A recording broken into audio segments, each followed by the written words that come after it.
ಕರ್ತನ ಮಹಾಪ್ರಭಾವವುಳ್ಳ ನಾಮಕ್ಕೆ ಸ್ತೋತ್ರವಾಗಲಿ. ಮಹಾಕೃಪೆಯಿಂದ ಮತ್ತೊಂದು ಆರಾಧ ಸಮಯಕ್ಕೆ ಆತನು ನಮ್ಮನ್ನ ಬರಮಾಡಿದ್ದಾನೆ. ಆತನೇ ಕೊಂಡಾಟ ಸಲ್ಲಿಸೋಣ. ಏನು ವಾಕ್ಯ ನಾವು ನೋಡ್ತೇವೆ, ಯಾಹುವಿಗೆ ಸ್ತೋತ್ರ, ನಮ್ಮ ದೇವರನ್ನು ಸ್ತುತಿಸುವುದು ಒಳ್ಳೆಯದು, ಸಂತೋಷಕರವಾಗಿದೆ, ಆತನನ್ನು ಕೀರ್ತಿಸುವುದು ಯುಕ್ತವಾಗಿದೆ. ನಮ್ಮ ಕರ್ತನನ್ನು ಆರೈಸ್ಲಿಕ್ಕಾಗಿ ಸ್ತುತಿಸ್ಲಿಕ್ಕಾಗಿ ನಾವು ಬಂದಿದ್ದೇವೆ. ಈ ಗಳಿಗೆಯಲ್ಲಿ ಈ ಝೂಮ್ ಆನ್ಲೈನ್ ನಲ್ಲಿ ಕೂಡಿ ಬಂದಿರ್ತಕ್ಕಂಥ ಪ್ರತಿಯೊಬ್ಬರಿಗೂ ಕೂಡ ನಾನು ಕ್ರಿಸ್ತ ಹೆಸರಿನಲ್ಲಿ ಮುಂಜಾನೆಯ ಶುಭಾಶಯಗಳನ್ನು ಕೋರ್ತಾ ಸ್ವಾಗತಿಸ್ತಾ ಇದ್ದೇನೆ. ದೇವರ ಮಹಿಮೆಗಾಗಿ ಈ ಒಂದು ಆರಾಧನಾ ಸಮಯವನ್ನು ಕಳೆಯುತ್ತಾ ಬರೋಣ. ಈ ಆರಾಧನಾ ಕೂಟ ಪ್ರಾರಂಭಕ್ಕಾಗಿ ಮತ್ತು ದೇವರ ಮಹಿಮೆಗಾಗಿ ನಾವು ಸಂಗೀತಗಳಲ್ಲಿ 11ನೇ ಸಂಗೀತ ಹಾಡಿಕೊಳ್ಳೋಣ. ದುಃಖಿತ ಮನುಷ್ಯನು ಎಂಬ ದೇವ ಮಗನು. 11ನೇ ಸಂಗೀತ ಮ್ಯೂಟ್ ಮಾಡಿಕೊಂಡು ಮನೆಗಳಿಂದ ಹಾಡಿಕೊಳ್ಳೋಣ.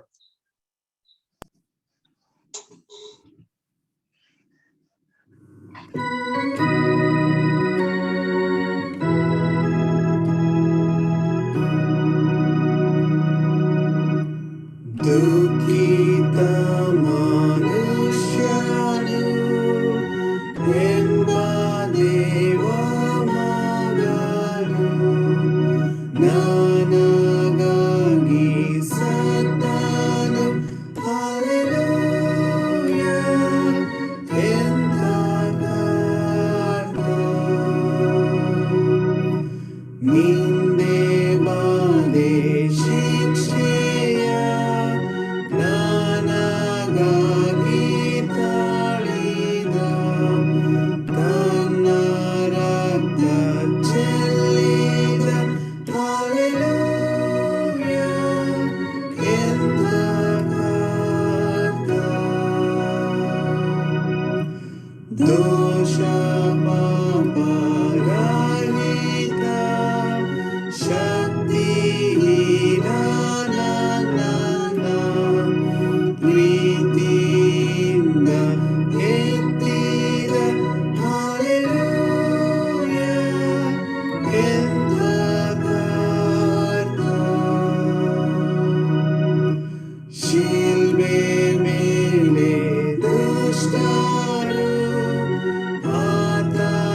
ಹಾಗೆ ಕೀರ್ತನೆಗಳಲ್ಲಿ 698ನೇ ಕೀರ್ತನೆ ಹಾಡಿಕೊಳ್ಳೋಣ. 698ನೇ ಕೀರ್ತನೆ, ಯೇಸು ನನ್ ಪ್ರೀತಿಸಿದಿ.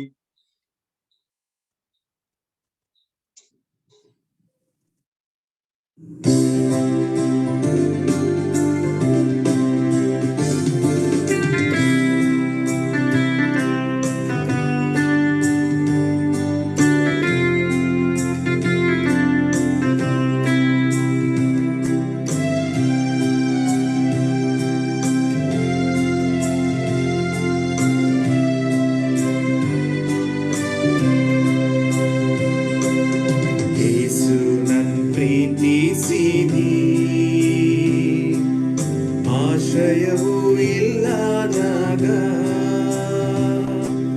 ನಿನ್ ಶರಣು ನಾ ಹೋದಾಗ ನನ್ ಪಾಪ ಭಾರ ಹೋಯ್ತು. ಯೇಸು ನನ್ ಪ್ರೀತಿಸಿದಿ. ಆಶ್ರಯವೂ ಇಲ್ಲದಾಗ ನಿನ್ ಶರಣು ನಾ ಹೋದಾಗ ನನ್ ಪಾಪ ಭಾರ ಹೋಯ್ತು. ಯೇಸು ನನ್ ಪ್ರೀತಿಸಿದಿ.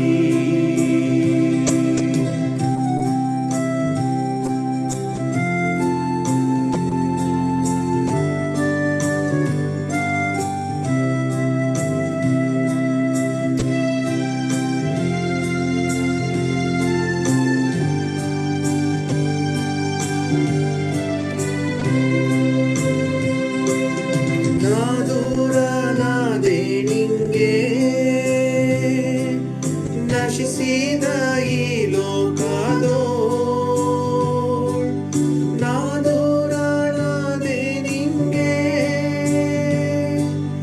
ನಶಿಸಿದ ಈ ಲೋಕದೋ ನಾನು ಗ್ರಹಿಸಲಿಲ್ಲ ನಿನ್ನದಯ ಪ್ರೀತಿಯನ್ನು. ಯೇಸು ನನ್ ಪ್ರೀತಿಸಿದಿ.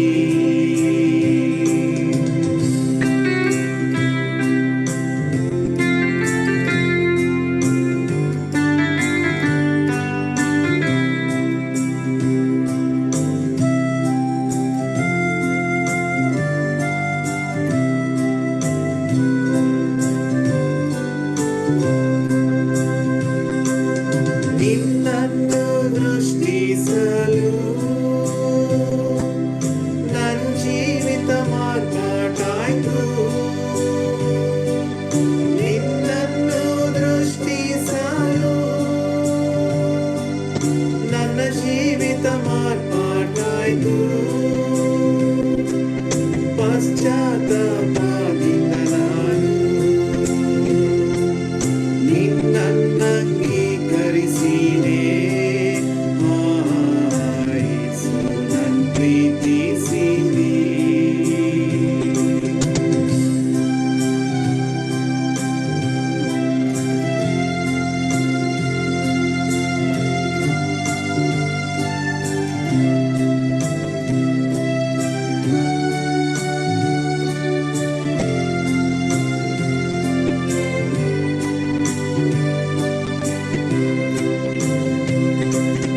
ರಕ್ಷಣೆ ದೊರಕಿತೆ ನಗೆ ರಕ್ತದಿಂನಂತೊಳೆದು. ರಕ್ಷಣೆ ದೊರಕಿತೆ ನಗೆ ರಕ್ತದಿಂನಂತೊಳೆದು. ತೊರೆಯಾದೆ ನಿನ್ ಸನ್ನಿಧಿ ತಂದಿರುವಿ ರಕ್ಷಕನೇ. ಯೇಸು ನನ್ ಪ್ರೀತಿಸಿದಿ. ಆಶ್ರಯವೂ ಇಲ್ಲದಾಗ ನಿನ್ ಶರಣು ನಾ ಹೋದಾಗ ನನ್ ಪಾಪ ಭಾರ ಹೋಯ್ತು. ಯೇಸು ನನ್ ಪ್ರೀತಿಸಿದಿ.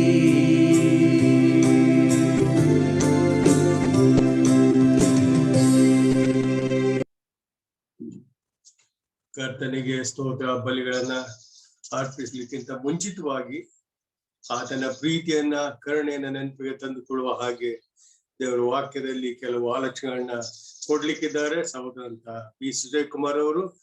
ಬಿ ಸುಜಯ್ ಕುಮಾರ್. ಕರ್ತನ ಪರಿಶುದ್ಧ ನಾಮಕ್ಕೆ ಸ್ತೋತ್ರವಾಗಲಿ. ನಾವೆಲ್ಲರೂ ಈ ಝೂಮ್ ಆಪ್ ನ ಮೂಲಕವಾಗಿ ಹೀಗೆ ಕರ್ತನನ್ನ ಆರಾಧಿಸ್ಲಿಕ್ಕೆ ಒಟ್ಟಾಗಿ ಕೂಡಿ ಬಂದಿರುವುದಕ್ಕಾಗಿ ನಾನು ಕರ್ತನಿಗೆ ಸ್ತೋತ್ರ ಸಲ್ಲಿಸ್ತೇನೆ. ಆರಾಧನೆಗೆ ಸಹಾಯಕವಾಗುವ ಹಾಗೆ ನಾವು ಹಳೆ ಒಡಂಬಡಿಕೆಯಲ್ಲಿ ಒಂದು ವಾಕ್ಯ ಭಾಗ ನಾನು ಈ ದಿನ ನಮ್ಮ ಆರಾಧನೆಗೆ ಅನುಕೂಲವಾಗುವ ಹಾಗೆ ನಾನು ನಿಮ್ಮ ನಡುವೆ ಹಂಚಿಕೊಳ್ಳಲಿಕ್ಕೆ ಆಶೆಯುಳ್ಳವನಾಗಿದ್ದೇನೆ. ಅದು ಯಾಜಕ ಕಾಂಡ 14ನೇ ಅಧ್ಯಾಯ, ಅದು 1-32 ವಚನಗಳು. ನಾನು ಅದನ್ನು ಓದಿಸುವುದಿಲ್ಲ, ಯಾಕಂದ್ರೆ ಸಮಯ ಆಗ್ತದೆ. ಇಲ್ಲಿ ನಾವು ನೋಡುವಂಥದ್ದು ಒಬ್ಬ ಕುಷ್ಠರೋಗಿ ಶುದ್ಧನಾಗುವ ದಿನದಲ್ಲಿ ಅವನ ವಿಷಯದಲ್ಲಿ ನಡೆಸಬೇಕಾದ ಕ್ರಮದ ಕುರಿತಾಗಿ ನಾವು ನೋಡ್ತೇವೆ. ಪ್ರಿಯರೇ, ಯಾಜಕಾಂಡ 13ನೇ ಅಧ್ಯಾಯವನ್ನ ನೋಡುವಾಗ ಅಲ್ಲಿ ರೋಗ, ಅಶುದ್ಧತೆ ಮತ್ತು ಪ್ರತ್ಯೇಕತೆ ಇವುಗಳನ್ನ ನೋಡುವಾಗ ನಮಗೆ ನಿರುತ್ಸಾಹ ಕೊಡುವಂಥದ್ದಾಗಿದೆ. ಆದರೆ ಯಾಜಕಾಂಡ 14ನೇ ಅಧ್ಯಾಯ ನಮಗೆ ಅಗತ್ಯವಾದ, ಸಂತೋಷಕರವಾದ, ನಿರೀಕ್ಷೆ ತರುವಂತ ಒಂದು ಸಂಗತಿ ಈ ಅಧ್ಯಾಯದಲ್ಲಿ ನಾವು ನೋಡುವಂತವರಾಗಿದ್ದೇವೆ. ಒಬ್ಬ ಕುಷ್ಠರೋಗಿ ಶುದ್ಧನಾಗಿ ಪುನಃಸ್ಥಾಪಿಸುವುದನ್ನ ಈ ಒಂದು 14ನೇ ಅಧ್ಯಾಯದಲ್ಲಿ ನಾವು ನೋಡ್ತೇವೆ. ನ್ಯಾಯ ತೀರ್ಪಿನ ಕೆಟ್ಟ ಸುದ್ದಿಗೆ ಒಳಗಾಗುವ ಮೊದಲು ರಕ್ಷಣೆಯ ಶುಭ ಸಂದೇಶ ನಮಗಿದೆ ಎಂಬುದನ್ನ ನಾವು ತಿಳಿಯಬೇಕಾಗಿದೆ. ನನ್ನ ಪ್ರಿಯರೇ, ಯಹೂದ್ಯರಲ್ಲಿ ಅಥವಾ ಇಸ್ರಾಯೇಲರಲ್ಲಿ ಕುಷ್ಠರೋಗ ಗುಣವಾಗದ ರೋಗವಾಗಿತ್ತು. ಇಂತಹ ಸಂದರ್ಭದಲ್ಲಿ ಒಬ್ಬ ಕುಷ್ಠರೋಗಿ ಗುಣವಾಗುತ್ತಾನೆಂದರೆ ಅದು ದೇವರ ಅತಿಶಯವಾದ ಕರುಣೆ ಮತ್ತು ಕೃಪೆಯಿಂದಲೇ ಅದು ಆಗಿತ್ತು. ನಾವಿದನ್ನ ಕುರಿತು ಯೇಸು ಸ್ವಾಮಿ ತಾನೇ ಹೇಳಿದ ಮಾತು ಲೂಕನ ಸುವಾರ್ತೆ 4ನೇ ಅಧ್ಯಾಯ 27ನೇ ವಚನದಲ್ಲಿ, ಎಲೀಷನೆಂಬ ಪ್ರವಾದಿಯ ಕಾಲದಲ್ಲಿ ಇಸ್ರಾಯೇಲ್ ಜನರೊಳಗೆ ಎಷ್ಟೋ ಮಂದಿ ಕುಷ್ಠರೋಗಿಗಳಿದ್ದಾಗ್ಯೂ ಅವರಲ್ಲಿ ಒಬ್ಬನಾದರೂ ಶುದ್ಧನಾಗದೆ ಸುರಿಯ ದೇಶದವನಾದ ನಾಮಾನನು ಮಾತ್ರ ಶುದ್ಧನಾದನು ಎಂಬುದಾಗಿ ಹೇಳಿದರು. ಕುಷ್ಠರೋಗಿ ಶುದ್ಧನಾಗಿ ಪುನಃಸ್ಥಾಪನೆ ಆಗುವಂತ ಈ ಒಂದು ಚಿತ್ರಣ, ಅಲ್ಲಿ ನಡೆಯುವಂತ ಈ ಕಾರ್ಯಗಳು ನಮ್ಮ ಕರ್ತನಾದ ಯೇಸು ಕ್ರಿಸ್ತನು ಪಾಪಿಗಳಿಗಾಗಿ ಮಾಡಿದ ಕಾರ್ಯದ ಚಿತ್ರಣವೇ ಆಗಿದೆ. ಸುಮಾರು 5 ಹಂತಗಳಲ್ಲಿ ನಾನು ಈ ಒಂದು ಶುದ್ಧೀಕರಣದ ಕುರಿತಾಗಿ ನಾನು ಕೆಲವು ಅಲ್ಲಲ್ಲಿ ಹೆಕ್ಕಿ ಆತ್ಮೀಕವಾದ ಸತ್ಯಾಂಶಗಳನ್ನ ನಿಮ್ಮ ಕೂಡ ನಾನು ಮಾತಾಡ್ಲಿಕ್ಕೆ ಆಶೆಯುಳ್ಳವನಾಗಿದ್ದೇನೆ. ಮೊದಲನೇದಾಗಿ ನಾವು ನೋಡುವಂಥದ್ದು, ಇಲ್ಲಿ ವಚನ 1-3 ನಾವು ಓದುವಾಗ, ಕುಷ್ಠ ರೋಗದಿಂದ ಅಶುದ್ಧನಾದಂತ ವ್ಯಕ್ತಿ ಪಾಳ್ಯದ ಒಳಗೆ ಹೋಗ್ಲಿಕ್ಕೆ ಅವನಿಗೆ ಅವಕಾಶ ಇರಲಿಲ್ಲ. ಯಾಜಕನು ಕುಷ್ಠರೋಗಿಯ ಬಳಿಗೆ ಹೋಗಬೇಕಾಗಿತ್ತು. ಮೊದಲನೇ ಒಂದು ಸಂಗತಿ, ಯಾಜಕನು ತಾನೇ ಕುಷ್ಠರೋಗಿಯ ಬಳಿಗೆ ಹೋಗಬೇಕಾಗಿತ್ತು. ಯಾಕಂದ್ರೆ ಕುಷ್ಠರೋಗ ಬಂದ ವ್ಯಕ್ತಿ ಪಾಳ್ಯದ ಹೊರಗಿರ್ಬೇಕಿತ್ತು. ಆತನು ತಲೆಯ ಕೂದಲನ್ನ ಕೆದರಿಕೊಂಡು ಬಟ್ಟೆಯನ್ನು ಹರಿದುಕೊಂಡು ಯಾರಾದರೂ ಜನ ಸಮೀಪಕ್ಕೆ ಬರುವಾಗ ನಾನು ಅಶುದ್ಧನು ಎಂಬುದಾಗಿ ಕೂಗುವಂತ ಮತ್ತು ದೇಹವೆಲ್ಲ ಆ ಒಂದು ಕುಷ್ಠರೋಗದ ನಿಮಿತ್ತವಾಗಿ ವಿಕಾರವಾಗುತ್ತಾ ಮತ್ತು ಆತನ ದೇಹವೆಲ್ಲ ಸವೆದು ಹೋಗುವಂತ ಒಂದು ಭಯಂಕರವಾದ ಕಾಯಿಲೆ ಈ ಕುಷ್ಠರೋಗವಾಗಿತ್ತು. ನನ್ನ ಪ್ರಿಯರೇ, ರೋಗಿ ಶುದ್ಧನಾಗಿರುವುದನ್ನ ನೋಡ್ಲಿಕ್ಕೆ ಪಾಳ್ಯದ ಹೊರಗೆ ಯಾಜಕನು ಹೋಗಬೇಕಾಯಿತು. ನಮ್ಮ ಮಹಾಯಾಜಕನು ಅಂದರೆ ನಮ್ಮ ಕರ್ತನಾದ ಯೇಸು ಕ್ರಿಸ್ತನು ಸಹ ಆತನು ಈ ಲೋಕಕ್ಕೆ ಭಯಂಕರವಾದ ಪಾಪ ಎಂಬ ಕುಷ್ಠ ರೋಗದಿಂದ ನರಳುತ್ತಿದ್ದ ನನ್ನನ್ನು ನಿಮ್ಮನ್ನ ಬಿಡುಗಡೆ ಮಾಡ್ಲಿಕ್ಕಾಗಿ ಆತನು ಈ ಲೋಕಕ್ಕೆ ಬಂದನು. ಲೂಕನ ಸುವಾರ್ತೆ 19ನೇ ಅಧ್ಯಾಯ 10ನೇ ವಚನದಲ್ಲಿ ನಾವು ಹೀಗೆ ನೋಡ್ತೇವೆ, ಮನುಷ್ಯ ಕುಮಾರನು ಕೆಟ್ಟು ಹೋಗಿರುವುದನ್ನ ಹುಡುಕಿ ರಕ್ಷಿಸುವುದಕ್ಕೆ ಬಂದನು. ಮಾತ್ರ ಮತ್ತಾಯನ ಸುವಾರ್ತೆ 10ನೇ ಅಧ್ಯಾಯ 9ನೇ ಅಧ್ಯಾಯ 10-13ನೇ ವಚನಗಳಲ್ಲಿ ನಾವು ಓದುವಾಗ ಅಲ್ಲಿ ಸ್ವಾಮಿ ಹೇಳ್ತಾನೆ, ಕ್ಷೇಮದಿಂದಿರುವವರಿಗೆ ವೈದ್ಯನು ಬೇಕಿಲ್ಲ, ಕ್ಷೇಮವಿಲ್ಲದವರಿಗೆ ವೈದ್ಯನು ಬೇಕಾಗಿದೆ. ಯಾಕೆ ಆ ಮಾತನ್ನು ಹೇಳ್ತಾನಂದ್ರೆ, ಆತನು ಪಾಪಿಷ್ಟರ ಸುಂಕದವರ ಗೆಳೆ ಎಂಬುದಾಗಿ ಪರಿಸಾಯರು ಸದ್ದುಕಾಯರು ಅವನ ವಿಷಯದಲ್ಲಿ ಅವರು ದೂರು ಮಾಡುವಾಗ ಆತನು ಹೀಗೆ ಹೇಳ್ತಾನೆ. ಇಸ್ರಾಯೇಲಲ್ಲಿ ಕುಷ್ಠರೋಗದ ಸಂಬಂಧ ಯಾಜಕನು ಹೊರಗೆ ಹೋಗಿ ಪಾಳ್ಯದಲ್ಲಿ ರೋಗಿಯನ್ನ ಪರೀಕ್ಷಿಸಿ ಗುಣವಾಗಿರುವುದನ್ನ ಅವನು ದೃಢಪಡಿಸಬೇಕಾಗಿದೆ. ನನ್ನ ಪ್ರಿಯರೇ, ಆದರೆ ನಮ್ಮ ಕರ್ತನಾದ ಯೇಸು ನಮ್ಮನ್ನ ಪಾಪವೆಂಬ ಕುಷ್ಠರೋಗದಿಂದ ಆತನು ಗುಣವಾಗಿರುವುದನ್ನ ನೋಡ್ಲಿಕ್ಕೆ ಬರಲಿಲ್ಲ, ಗುಣಪಡಿಸ್ಲಿಕ್ಕಾಗಿ ಆತನು ಈ ಲೋಕಕ್ಕೆ ನಮ್ಮ ಬಳಿಗೆ ಬಂದ. ಈ ಲೋಕದ ಯಾಜಕ ಗುಣವಾಗಿರುವುದನ್ನ ನೋಡ್ಲಿಕ್ಕೆ ಅವನು ಪಾಳ್ಯದ ಹೊರಗೆ ಹೋಗಬೇಕಾಗಿತ್ತು. ಆದರೆ ನಮ್ಮ ಕರ್ತನು, ನಮ್ಮ ಒಡೆಯನು ಪರಲೋಕದ ದಿವ್ಯ ಮಹಿಮೆಯನ್ನ ಬಿಟ್ಟು ಈ ಲೋಕಕ್ಕೆ ಯಾಕೆ ಬರಬೇಕಾಯ್ತು ಅಂದ್ರೆ, ನನ್ನನ್ನ ನಿಮ್ಮನ್ನ ಪಾಪ ಎಂಬ ಕುಷ್ಠರೋಗದಿಂದ ಬಳಲಿ ನಿತ್ಯ ನಾಶನಕ್ಕೆ ದಾಟಿ ಹೋಗುತ್ತಿದ್ದ ನನ್ನನ್ನ ಹುಡುಕಿ ರಕ್ಷಿಸಲಿಕ್ಕಾಗಿ, ಅದರಿಂದ ಬಿಡುಗಡೆ ಮಾಡ್ಲಿಕ್ಕಾಗಿ ಆತನು ಈ ಲೋಕಕ್ಕೆ ಬಂದ. ಎರಡನೇ ಒಂದು ಹಂತ, ಈ ಗುಣ ಹೊಂದಿದ ರೋಗಿ ಏನು ಕಾರ್ಯ ಮಾಡಬೇಕಾಗಿತ್ತು? ಕುಷ್ಠರೋಗಿ ಈಗ ಯಾಜಕನು ಅವನನ್ನ ನೋಡಿ ಅವನು ಗುಣ ಹೊಂದಿದ್ದಾನೆಂದು ಆತನ ನಿರ್ಧರಿಸ್ತಾ ಇದ್ದನು. ಆನಂತರದಲ್ಲಿ ಆ ಕುಷ್ಠರೋಗದಿಂದ ಗುಣ ಹೊಂದಿದ ವ್ಯಕ್ತಿ 2 ಶುದ್ಧವಾದ ಪಕ್ಷಿಗಳನ್ನ ಯಾಜಕನಿಗೆ ಆತನು ಸಮರ್ಪಿಸಬೇಕಾಗಿತ್ತು. ಧಾರ್ಮಿಕ ಈ ಒಂದು ವಿಶೇಷವಾದ ಆಚರಣೆ ಅನೇಕ ಆತ್ಮಿಕ ಸತ್ಯಾಂಶಗಳನ್ನ ನಮ್ಮ ನೆನಪಿಗೆ ತರುವಂತದ್ದಾಗಿದೆ. ನನ್ನ ಪ್ರಿಯರೇ, ಇಲ್ಲಿ ಪಕ್ಷಿಗಳನ್ನ ನಾವು ನೋಡ್ತಾ ಇದ್ದೇವೆ. ಆ ಪಕ್ಷಿಗಳಲ್ಲಿ 2 ಕೊಡುವಾಗ ಒಂದು ಪಕ್ಷಿಯನ್ನ ಯಾಜಕ ನೀರಿನ ಸೆಲೆಯ ಮೇಲೆ, ಅಂದ್ರೆ ಹರಿಯುವ ನೀರಿನ ಮೇಲೆ ಮಣ್ಣಿನ ಪಾತ್ರೆಯಲ್ಲಿ ಒಂದು ಪಕ್ಷಿಯನ್ನ ವಧಿಸಬೇಕು ಎಂಬುದಾಗಿ ನಾವು ನೋಡ್ತೇವೆ. ಈ ಪಕ್ಷಿಗಳು ಅದು ಈ ಕೆಳಗಿನ ಈ ಮಣ್ಣಿಗೆ ಸಂಬಂಧಪಟ್ಟವಲ್ಲ, ಮೇಲೆ ಆಕಾಶದಲ್ಲಿ ಹಾರಾಡುವಂಥದ್ದು. ಆ ಪಕ್ಷಿಗಳು ಅದು ಈ ಮಣ್ಣಿನ ಪಾತ್ರೆಯಲ್ಲಿ ಅದರ ರಕ್ತ ಅದು ವಧಿಸಲ್ಪಡಬೇಕು ಎಂಬುದಾಗಿ ನಾವು ನೋಡ್ತೇವೆ. ನಮ್ಮ ಕರ್ತನು ಆತನು ಪರಲೋಕದಿಂದ ಈ ಲೋಕಕ್ಕೆ ಬಂದದರ ಕುರಿತಾಗಿಯೂ, ಆ ಮಣ್ಣಿನ ಪಾತ್ರೆ ಆತನ ಮಾನವ ಶರೀರದ ಕುರಿತಾಗಿಯೂ, ಆತನು ನಮ್ಮಂತೆ ಮನುಷ್ಯನಾದನು ಎಂಬುದರ ಕುರಿತಾಗಿಯೂ ನಮಗೆ ಹೇಳ್ತದೆ. ನಾವು ಯೆಶಾಯನ ಪ್ರವಾದನ ಗ್ರಂಥ 45ನೇ ಅಧ್ಯಾಯ 9ನೇ ವಚನದಲ್ಲಿ ಹೀಗೆ ಓದ್ತೇವೆ, ಅಯ್ಯೋ ತನ್ನನ್ನ ರೂಪಿಸಿದವನ ಸಂಗಡ ವ್ಯಾಜ್ಯವಾಡುವನ ಗತಿ ಏನು? ಮಣ್ಣು ಮಡಕೆಗಳಲ್ಲಿ ಅವನೂ ಒಂದು ಮಡಕೆಯಲ್ಲವೇ? ನನ್ನ ಪ್ರಿಯರೇ, ನಮ್ಮ ಸ್ವಾಮಿ ಇಂಥ ಪರಲೋಕದ ಮಹಿಮೆಯ ದೇವರು, ಆ ಪರಲೋಕದಿಂದ ಆತನು ಈ ಲೋಕಕ್ಕೆ ಮನುಷ್ಯನಾಗಿ ನಮ್ಮ ನಿಮ್ಮ ಹಾಗೆ ರಕ್ತ ಮಾಂಸಧಾರಿಯಾಗಿ ನಮ್ಮನ್ನ ಪಾಪದಿಂದ ಬಿಡುಗಡೆ ಮಾಡ್ಲಿಕ್ಕಾಗಿ ಆತನು ಪರಲೋಕದಿಂದ ಇಲ್ಲಿಗೆ ಇಳಿದು ಬಂದನು. ಯೋಹಾನ ಸುವಾರ್ತೆ 3ನೇ ಅಧ್ಯಾಯ 13ನೇ ವಚನದಲ್ಲಿ ಪರಲೋಕದಿಂದ ಇಳಿದು ಬಂದವನೇ ಹೊರತು ಮತ್ತಾರು ಪರಲೋಕಕ್ಕೆ ಏರಿ ಹೋದವರಲ್ಲ. ಯೋಹಾನ ಸುವಾರ್ತೆ 6ನೇ ಅಧ್ಯಾಯ 38ನೇ ವಚನದಲ್ಲಿ ಪರಲೋಕದಿಂದ ಬಂದೆನು ಎಂಬುದಾಗಿ ಸ್ವಾಮಿ ಹೇಳುವುದನ್ನು ನೋಡ್ತೇವೆ. ಮತ್ತು ಯಹೂದ್ಯರು ಸಹ ಇವನು ಯೋಹಾನ ಸುವಾರ್ತೆ 6ನೇ ಅಧ್ಯಾಯ 42ನೇ ವಚನದಲ್ಲಿ ಇವನು ಪರಲೋಕದಿಂದ ಇಳಿದು ಬಂದಿದ್ದೇನೆಂದು ಹೇಳುವುದು ಹೇಗೆ ಎಂಬುದಾಗಿ ಅವರು ಪ್ರಶ್ನಿಸುವುದನ್ನ ನೋಡ್ತೇವೆ. ನನ್ನ ಪ್ರಿಯರೇ, ನಮ್ಮ ಸ್ವಾಮಿ he put himself into a clay jar so that he might die for our sins. ನಮ್ಮ ಪಾಪಕ್ಕಾಗಿ, ನಮ್ಮ ಪಾಪವನ್ನು ನಿವಾರಣೆ ಮಾಡ್ಲಿಕ್ಕಾಗಿ ಆತನು, ಮಕ್ಕಳು ಹೇಗೆ ರಕ್ತ ಮಾಂಸಧಾರಿಗಳಾಗಿದ್ದಾರೋ ಹಾಗೆ ಆತನು ರಕ್ತ ಮಾಂಸಧಾರಿಯಾಗಿ ತನ್ನ ಶರೀರದ ಮೂಲಕ ಚೆಲ್ಲಿದ ಪವಿತ್ರವಾದ ರಕ್ತ ನನ್ನ ನಿನ್ನ ಪಾಪವನ್ನ ಬಿಡುಗಡೆ ಮಾಡಿದೆ. ಇಲ್ಲಿ ಸೆಲೆ ನೀರು ಎಂಬುದಾಗಿ ನಾವು ನೋಡುವಾಗ ಹರಿಯುವ ನೀರು, ಈ ಹರಿಯುವ ನೀರಿನ ಮೇಲೆ ಆ ಮಣ್ಣಿನ ಮಡಕೆಗಳಲ್ಲಿ ಒಂದು ಹಕ್ಕಿ, ಶುದ್ಧವಾದ ಹಕ್ಕಿಗಳಲ್ಲಿ ಒಂದು ಹಕ್ಕಿ ಅದು ಕೊಲ್ಲಲ್ಪಡಬೇಕಾಗಿತ್ತು. ಇದು ದೇವರ ಪರಿಶುದ್ಧ ಆತ್ಮನನ್ನ ನಮ್ಮ ನೆನಪಿಗೆ ತರುವಂತದ್ದಾಗಿದೆ. ಯೋಹಾನ ಸುವಾರ್ತೆ 7ನೇ ಅಧ್ಯಾಯ 37ರಿಂದ 39 ವಚನಗಳಲ್ಲಿ ನಾವು ನೋಡುವಾಗ ನನ್ನನ್ನ ನಂಬಿದವನ ಹೊಟ್ಟೆಯೊಳಗಿಂದ ಜೀವಕರವಾದ ನೀರಿನ ಹೊಳೆಗಳು ಹರಿಯುವು. 39ನೇ ವಚನಕ್ಕೆ ಬರುವಾಗ ಯೇಸು ತನ್ನನ್ನು ನಂಬಿದವರು ಹೊಂದಲಿರುವ ಪವಿತ್ರಾತ್ಮ ವರವನ್ನ ಕುರಿತಾಗಿ ಇದನ್ನ ಹೇಳಿದನು. ಇಬ್ರಿಯ ಗ್ರಂಥಕರ್ತನು ಹೀಗೆ ಬರಿತಾನೆ, ನಿತ್ಯಾತ್ಮನಿಂದ ತನ್ನನ್ನು ತಾನೇ ನಿರ್ದೋಷಿಯನ್ನಾಗಿ ದೇವರಿಗೆ ಸಮರ್ಪಿಸಿಕೊಂಡ ಕ್ರಿಸ್ತನ ರಕ್ತವು ಎಷ್ಟೋ ಹೆಚ್ಚಾಗಿ ನಮ್ಮನ್ನ ನಿರ್ಜೀವ ಕರ್ಮಗಳಿಂದ ಬಿಡಿಸಿ ನಾವು ಜೀವವುಳ್ಳ ದೇವರನ್ನ ಆರಾಧಿಸುವವರಾಗುವಂತೆ ನಮ್ಮ ಮನಸ್ಸುಗಳನ್ನ ಶುದ್ಧೀಕರಿಸುವುದಲ್ಲವೇ? ಈ ಸೆಲೆ ನೀರಿನ ಮೇಲೆ ಆ ಪಕ್ಷಿ ಕೊಲ್ಲಲ್ಪಡಬೇಕಾಗಿತ್ತು.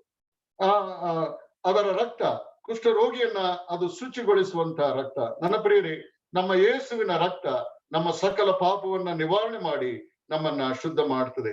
ಈ ಹರಿಯುವ ನೀರು ಪವಿತ್ರಾತ್ಮ ನಮ್ಮಲ್ಲಿ ಮಾಡುವಂತ ಕಾರ್ಯದ ಕುರಿತಾಗಿ, ಆ ಪಾಪದ ಅರಿವನ್ನ ಹುಟ್ಟಿಸಿ ನಮ್ಮನ್ನ ನವೀಕರಣಗೊಳಿಸುವಂತ ಕಾರ್ಯದಲ್ಲಿ ಪವಿತ್ರಾತ್ಮನ ಕಾರ್ಯವನ್ನ ಇದು ಸೂಚಿಸುವಂತದ್ದು ಆಗಿರ್ತದೆ. ನನ್ನ ಪ್ರಿಯರೇ, ನಮ್ಮ ಕರ್ತನು ನಮ್ಮ ಪಾಪಗಳ ನಿಮಿತ್ತವಾಗಿ ಆತನು ಸತ್ತನು ಎಂಬಂತ ಸಂಗತಿಯನ್ನು ನಾವು 1 ಕೊರಿಂಥ 15ನೇ ಅಧ್ಯಾಯ 1ರಿಂದ 4 ವಚನಗಳನ್ನು ಓದುವಾಗ ಶಾಸ್ತ್ರದಲ್ಲಿ ಮುಂತಿರುವ ಪ್ರಕಾರ ಕ್ರಿಸ್ತನು ನಮ್ಮ ಪಾಪಗಳಿಗಾಗಿ ನಿವಾರಣೆಗಾಗಿ ಸತ್ತನು, ಹೂಣಲ್ಪಟ್ಟನು, ಶಾಸ್ತ್ರದ ಪ್ರಕಾರವಾಗಿ 3ನೇ ದಿನದಲ್ಲಿ ಎಬ್ಬಿಸಲ್ಪಟ್ಟ. ಮಾತ್ರವಲ್ಲ, ಈ ಮಣ್ಣಿನ ಮಡಕೆಯಲ್ಲಿ ಒಂದು ಪಕ್ಷಿಯನ್ನ ರಕ್ತವನ್ನ ಒದಿಸಬೇಕು, ರಕ್ತವನ್ನ ತೆಗೆದುಕೊಳ್ಳಬೇಕು. ಅದನ್ನ ಇಸೋಪ್ ಗಿಡದ ಬರಳು, ದೇವದಾರನ ಕಟ್ಟಿಗೆ ಮತ್ತು ಕೆಂಪು ರಕ್ತವರ್ಣದ ದಾರ, ಈ ಮೂರು ಮತ್ತು ಈ ಪಕ್ಷಿಯನ್ನ ಆ ರಕ್ತದಲ್ಲಿ ಅದ್ದಿ ಅದನ್ನ ಗುಣ ಹೊಂದಿದ ಆ ಕುಷ್ಠರೋಗಿಯ ಮೇಲೆ ಅದನ್ನ ಪ್ರೋಕ್ಷಿಸಬೇಕಾಗಿದೆ. ಇಲ್ಲಿ ನಾವು ಇಸೋಪ್ ಗಿಡದ ಬರಳನ್ನ ಕುರಿತಾಗಿ ಓದುವಾಗ ವಾಕ್ಯ ಭಾಗಗಳಲ್ಲಿ ಅನೇಕ ಕಡೆಗಳಲ್ಲಿ ಇದರ ಕುರಿತಾಗಿ ನಾವು ಓದ್ತೇವೆ. ನಾವು ವಿಮೋಚನ ಕಾಂಡ 12ನೇ ಅಧ್ಯಾಯ 22ನೇ ವಚನದಲ್ಲಿ ಓದುವಾಗ ಇಸ್ರಾಯೇಲರು ಆ ಪಸ್ಕಾ ದಿನದಲ್ಲಿ, ಅವರು ಐಗುಪ್ತದಿಂದ ಬಿಡುಗಡೆ ಹೊಂದುವಂತಹ ದಿನದಲ್ಲಿ, ಅವರು ಮನೆಯ ನಿಲುವು ಪಟ್ಟಿಗಳಿಗೂ ಮನೆಯ ಮೇಲಿನ ಪಟ್ಟಿಗೂ ನಿಲುವು ಕಂಬಗಳಿಗೂ ಇಸೋಪ್ ಗಿಡದ ಬರಳಿನಿಂದ ಆ ರಕ್ತವನ್ನ ಹಚ್ಚಬೇಕಾಗಿತ್ತು. ಕೀರ್ತನೆಗಾರನು 51ನೇ ಕೀರ್ತನೆ 7ನೇ ವಚನದಲ್ಲಿ ಹೀಗೆ ಬರಿತಾನೆ, ಇಸೋಪ್ ಗಿಡದ ಬರಳಿನಿಂದ ನಿನ್ನ ನೀರನ್ನ ಚಿಮುಕಿಸಿಯೋ ಎಂಬಂತೆ ನನ್ನ ಅಶುದ್ಧತ್ವವನ್ನ ತೆಗೆದು ಬಿಡು. ಪಾಪ ನಮ್ಮ ಪ್ರಿಯರೇ, ಇಸೋಪ್ ಗಿಡದ ಬರಳು ಅದು ಅದರ ಪಾಪದ ಶುದ್ಧೀಕರಣದ ಕುರಿತಾಗಿ ನಮಗೆ ಅದು ತೋರಿಸುವಂತದ್ದು ಆಗಿದೆ. ಇಲ್ಲಿ ನಾವು ನೋಡುವಾಗ ಹೆಚ್ಚು ಕಡಿಮೆ ಎಲ್ಲ ವಸ್ತುಗಳು ರಕ್ತವಿಲ್ಲದೆ ಅದು ಶುದ್ಧೀಕರಣ ಆಗುವುದಿಲ್ಲ ಎಂಬಂತ ದೇವರ ವಾಕ್ಯದ ಸತ್ಯವನ್ನ ನಾವು ತಿಳ್ಕೊಳ್ಬೇಕಾಗಿದೆ. ಇಬ್ರಿಯ ಗ್ರಂಥಕರ್ತನು ಹೀಗೆ ಬರೀತಾನೆ 9ನೇ ಅಧ್ಯಾಯ 22ನೇ ವಚನದಲ್ಲಿ, ರಕ್ತದಾರ ಇಲ್ಲದೆ ಪಾಪ ಪರಿಹಾರ ಉಂಟಾಗುವುದಿಲ್ಲ. ನಾವು ಇಲ್ಲಿ ನೋಡ್ತೇವೆ, ಆತನು ಚಿಮುಕಿಸ್ತಾನೆ, ಅವನ ಮೇಲೆ ಚಿಮುಕಿಸಿದ ಮೇಲೆ ಆ ವ್ಯಕ್ತಿ ಗುಣ ಹೊಂದಿದನು ಎಂಬುದಾಗಿ ಹೇಗೆ ತಿಳ್ಕೊಳ್ತಾನೆ ಅಂದ್ರೆ, ಯಾಜಕನು ಅವನಿಗೆ ತಿಳಿಸ್ತದೆ, ನೀನು ಈಗ ಶುದ್ಧನಾಗಿದ್ದಿ. ಹಾಗಾದ್ರೆ ಪಾಪದಿಂದ ರಕ್ಷಣೆ ಹೊಂದಿದಂತ ನಾವು, ಬಿಡುಗಡೆ ಹೊಂದಿದಂತ ನಮಗೆ ಹೇಗೆ ನಮಗೆ ರಕ್ಷಣೆಯ ಅನುಭವ ಗೊತ್ತಾಗ್ತದೆ ಅಂದ್ರೆ, ದೇವರ ವಾಕ್ಯದ ಮೂಲಕ ಅದು ನಮಗೆ ತಿಳಿಸುವಂತದ್ದಾಗಿದೆ. ಮೂರನೇ ಸಂಗತಿ, ಆ ವ್ಯಕ್ತಿ ತನ್ನನ್ನ ಶುದ್ಧಪಡಿಸಿಕೊಳ್ಳಬೇಕು. ಈ ಬಟ್ಟೆಯನ್ನು ಒಗೆದು ಸರ್ವಾಂಗ ಕ್ಷೌರ ಮಾಡಿ ಸ್ನಾನ ಮಾಡಿದ ನಂತರ ಆತನು ಶುದ್ಧನಾಗುವ. ಈಗ ಅವನು ಪಾಳೆಯದ ಒಳಗೆ ಬರಲಿಕ್ಕೆ ಅವನಿಗೆ ಅವಕಾಶ ಉಂಟು. ಆದರೆ ಇನ್ನೊಂದು ಸಂಗತಿ ಇದೆ, ಆದರೆ ತನ್ನ ಡೇರೆ ಒಳಗೆ ಅವನು ಹೋಗಬಾರದು. ಅವನು ಡೇರೆ ಒಳಗೆ ಹೋಗ್ಬೇಕಿದ್ರೆ ಅವನಿಗೆ ಮತ್ತೆ 7 ದಿನಗಳು ಅವನು ಡೇರೆಯ ಹೊರಗೆ ಇರಬೇಕು. ಯಾಜಕನು ಇಲ್ಲಿ ನಾವು ನೋಡುವಾಗ ಶುದ್ಧನೆಂದು ಹೇಳಿದ ಮೇಲೆಯೂ ಯಾಕೆ ಈ ಒಂದು ಸ್ನಾನ, ಈ ಒಂದು ಸರ್ವಾಂಗ ಕ್ಷೌರ ಎಂಬುದನ್ನು ನಾವು ನೋಡುವಾಗ ಶುಚಿತ್ವ ವೈಯಕ್ತಿಕವಾಗಿ ಅನ್ವಯಿಸಬೇಕು. ಧಾರ್ಮಿಕನಾಗಿ ಶುದ್ಧನಾದ ಮೇಲೆ ಪಾಳೆಯದಲ್ಲಿ ವಾಸಿಸಲಿಕ್ಕೆ ಹಕ್ಕುಳ್ಳವನಾಗ್ತಾನೆ. ಅವನು ವೈಯಕ್ತಿಕವಾಗಿ ಪ್ರಾಯೋಗಿಕವಾದಂತ ಈ ಶುಚಿತ್ವ ಅವನು ಮಾಡುವಾಗ ಅವನು ಆ ಪಾಳೆಯದಲ್ಲಿ ವಾಸಿಸಲಿಕ್ಕೆ ಅರ್ಹನನ್ನಾಗಿ ಅದು ಮಾಡುವಂತದ್ದಾಗಿದೆ. Wash yourself, make yourself clean. ಯೆಶಾಯನು ತನ್ನ ಪ್ರವಾದನೆ ಗ್ರಂಥದಲ್ಲಿ ಹೀಗೆ ಬರೀತಾನೆ, 1ನೇ ಅಧ್ಯಾಯ 16 ಮತ್ತು 17ನೇ ವಚನದಲ್ಲಿ, ನಿಮ್ಮನ್ನ ತೊಳೆದುಕೊಳ್ಳಿರಿ, ಶುದ್ಧ ಮಾಡಿಕೊಳ್ಳಿರಿ, ನನ್ನ ಕಣ್ಣೆದುರಿನಿಂದ ನಿಮ್ಮ ದುಷ್ಕೃತ್ಯಗಳನ್ನ ತೊಲಗಿಸಿರಿ, ದುರಾಚಾರವನ್ನ ಬಿಡಿರಿ, ಸದಾಚಾರವನ್ನ ಅಭ್ಯಾಸ ಮಾಡ್ರಿ. ಪೌಲನು ಕೊರಿಂಥದವರಿಗೆ ಬರೆದ 2ನೇ ಪತ್ರಿಕೆ 7ನೇ ಅಧ್ಯಾಯ 1ನೇ ವಚನದಲ್ಲಿ ನಾವು ಹೀಗೆ ಓದ್ತೇವೆ, ನಾವು ಶರೀರಾತ್ಮಗಳ ಕಲ್ಮಶವನ್ನು ತೊಲಗಿಸಿ ನಮ್ಮನ್ನು ಶುಚಿ ಮಾಡಿಕೊಂಡು ದೇವರ ಭಯದಿಂದ ಕೂಡಿದವರಾಗಿ ಪವಿತ್ರತ್ವವನ್ನ ಸಿದ್ಧಿಗೆ ತರುವುದಕ್ಕೆ ಪ್ರಯತ್ನಿಸೋಣ. ನಾವಿಲ್ಲಿ ನೋಡುವಾಗ ಪೌಲನು ಕೊಲೊಸ್ಸದವರಿಗೆ ಬರೆದ ಪತ್ರಿಕೆಯಲ್ಲೂ ಅನೇಕ ಸಂದರ್ಭಗಳಲ್ಲಿ ಇವುಗಳ ಕುರಿತಾಗಿ ಆತನು ಬರೀತಾನೆ. ಈ 14ನೇ ಅಧ್ಯಾಯದ ಸಂಗತಿಗಳನ್ನ ಆತನು ಮನಸ್ಸಿನಲ್ಲಿಟ್ಟುಕೊಂಡು ಇವುಗಳನ್ನ ಬರೆದಿದ್ದಾನೆ ಎಂಬುದಾಗಿ ನಾವು ನೆನೆಸಬಹುದು. ಕೊಲೊಸ್ಸದವರಿಗೆ ಬರೆದ ಪತ್ರಿಕೆ 3ನೇ ಅಧ್ಯಾಯ 1ರಿಂದ 14 ವಚನಗಳ ಓದುವಾಗ ಅಲ್ಲಿ ನಾವು ಒಂದು ಪದವನ್ನ ನಾವು ಯಾವಾಗಲೂ ನೋಡ್ತೇವೆ, ಧರಿಸಿಕೊಳ್ಳ್ರಿ. ಹೊಸ ಜೀವಿತದ ಕುರಿತಾದಂತಹ ಒಂದು ಮಾತನ್ನ ನಾವು ಅಲ್ಲಿ ನೋಡ್ತೇವೆ. ವಚನ 9ಕ್ಕೆ ಬರುವಾಗ, ಪೂರ್ವ ಸ್ವಭಾವವನ್ನು ಅದರ ಕೃತ್ಯಗಳ ಕೂಡ ತೆಗೆದಿಟ್ಟು ನೂತನ ಸ್ವಭಾವವನ್ನ ಧರಿಸಿಕೊಳ್ಳ್ರಿ.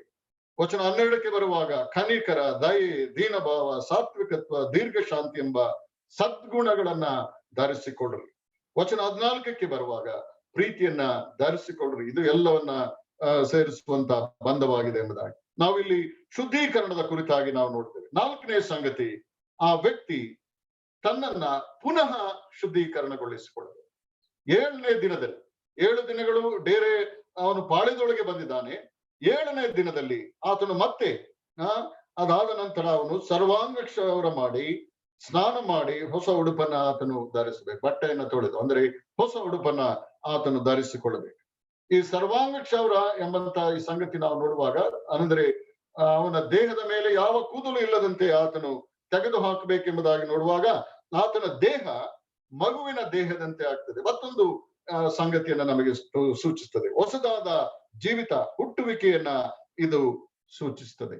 ನೋಡಿ, ಈ ಸ್ನಾನ ಅಥವಾ ಕ್ಷೌರ ಅವನ ಕುಷ್ಠರೋಗದ ಕ್ರಿಮಿಯನ್ನ ಅದು ನಾಶ ಮಾಡುವುದಿಲ್ಲ, ಆದರೆ ದೇವರು ತಾನೇ ಆ ಕ್ರಿಮಿಯನ್ನ ನಾಶ ಮಾಡ್ಲಿಕ್ಕೆ ಶಕ್ತನಾಗಿದೆ.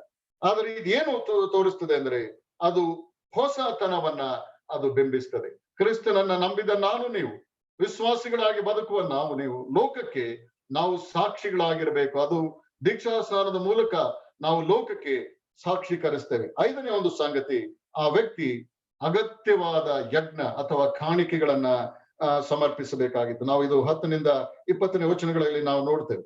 ಯಾಜಕನ ಕುಷ್ಠರೋಗಿಯನ್ನ ಸಂಧಿಸಿದ 8ನೇ ದಿನ, 8 ಸಂಖ್ಯೆ ಎಂಬಂತದ್ದು ಹೊಸ ಪ್ರಾರಂಭವನ್ನ ಅದು ಸೂಚಿಸುವಂತದ್ದಾಗಿದೆ.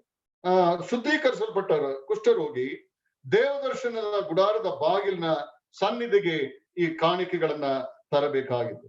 ಈ ಯಜ್ಞಗಳ ಸಮರ್ಪಣೆಯ ನಿಮಿತ್ತವಾಗಿ ಯಾಜಕನು ಈ ಮನುಷ್ಯನು ಶುದ್ಧನಾದನೆಂದು ಸ್ಪಷ್ಟವಾಗಿ ನಿರ್ಣಯಿಸಲಿಕ್ಕೆ ಹೇಳಲಿಕ್ಕೆ ಅದು ಸಾಕಾಗಿತ್ತು. ಯಾಕೆಂದರೆ ಈ ಎಲ್ಲ ಯಜ್ಞಗಳು ಕರ್ತನಾದ ಯೇಸು ಕ್ರಿಸ್ತನ ವ್ಯಕ್ತಿತ್ವ, ಆತನ ಕಾರ್ಯಗಳನ್ನ ಸೂಚಿಸುವಂತದ್ದು ಆಗಿದೆ.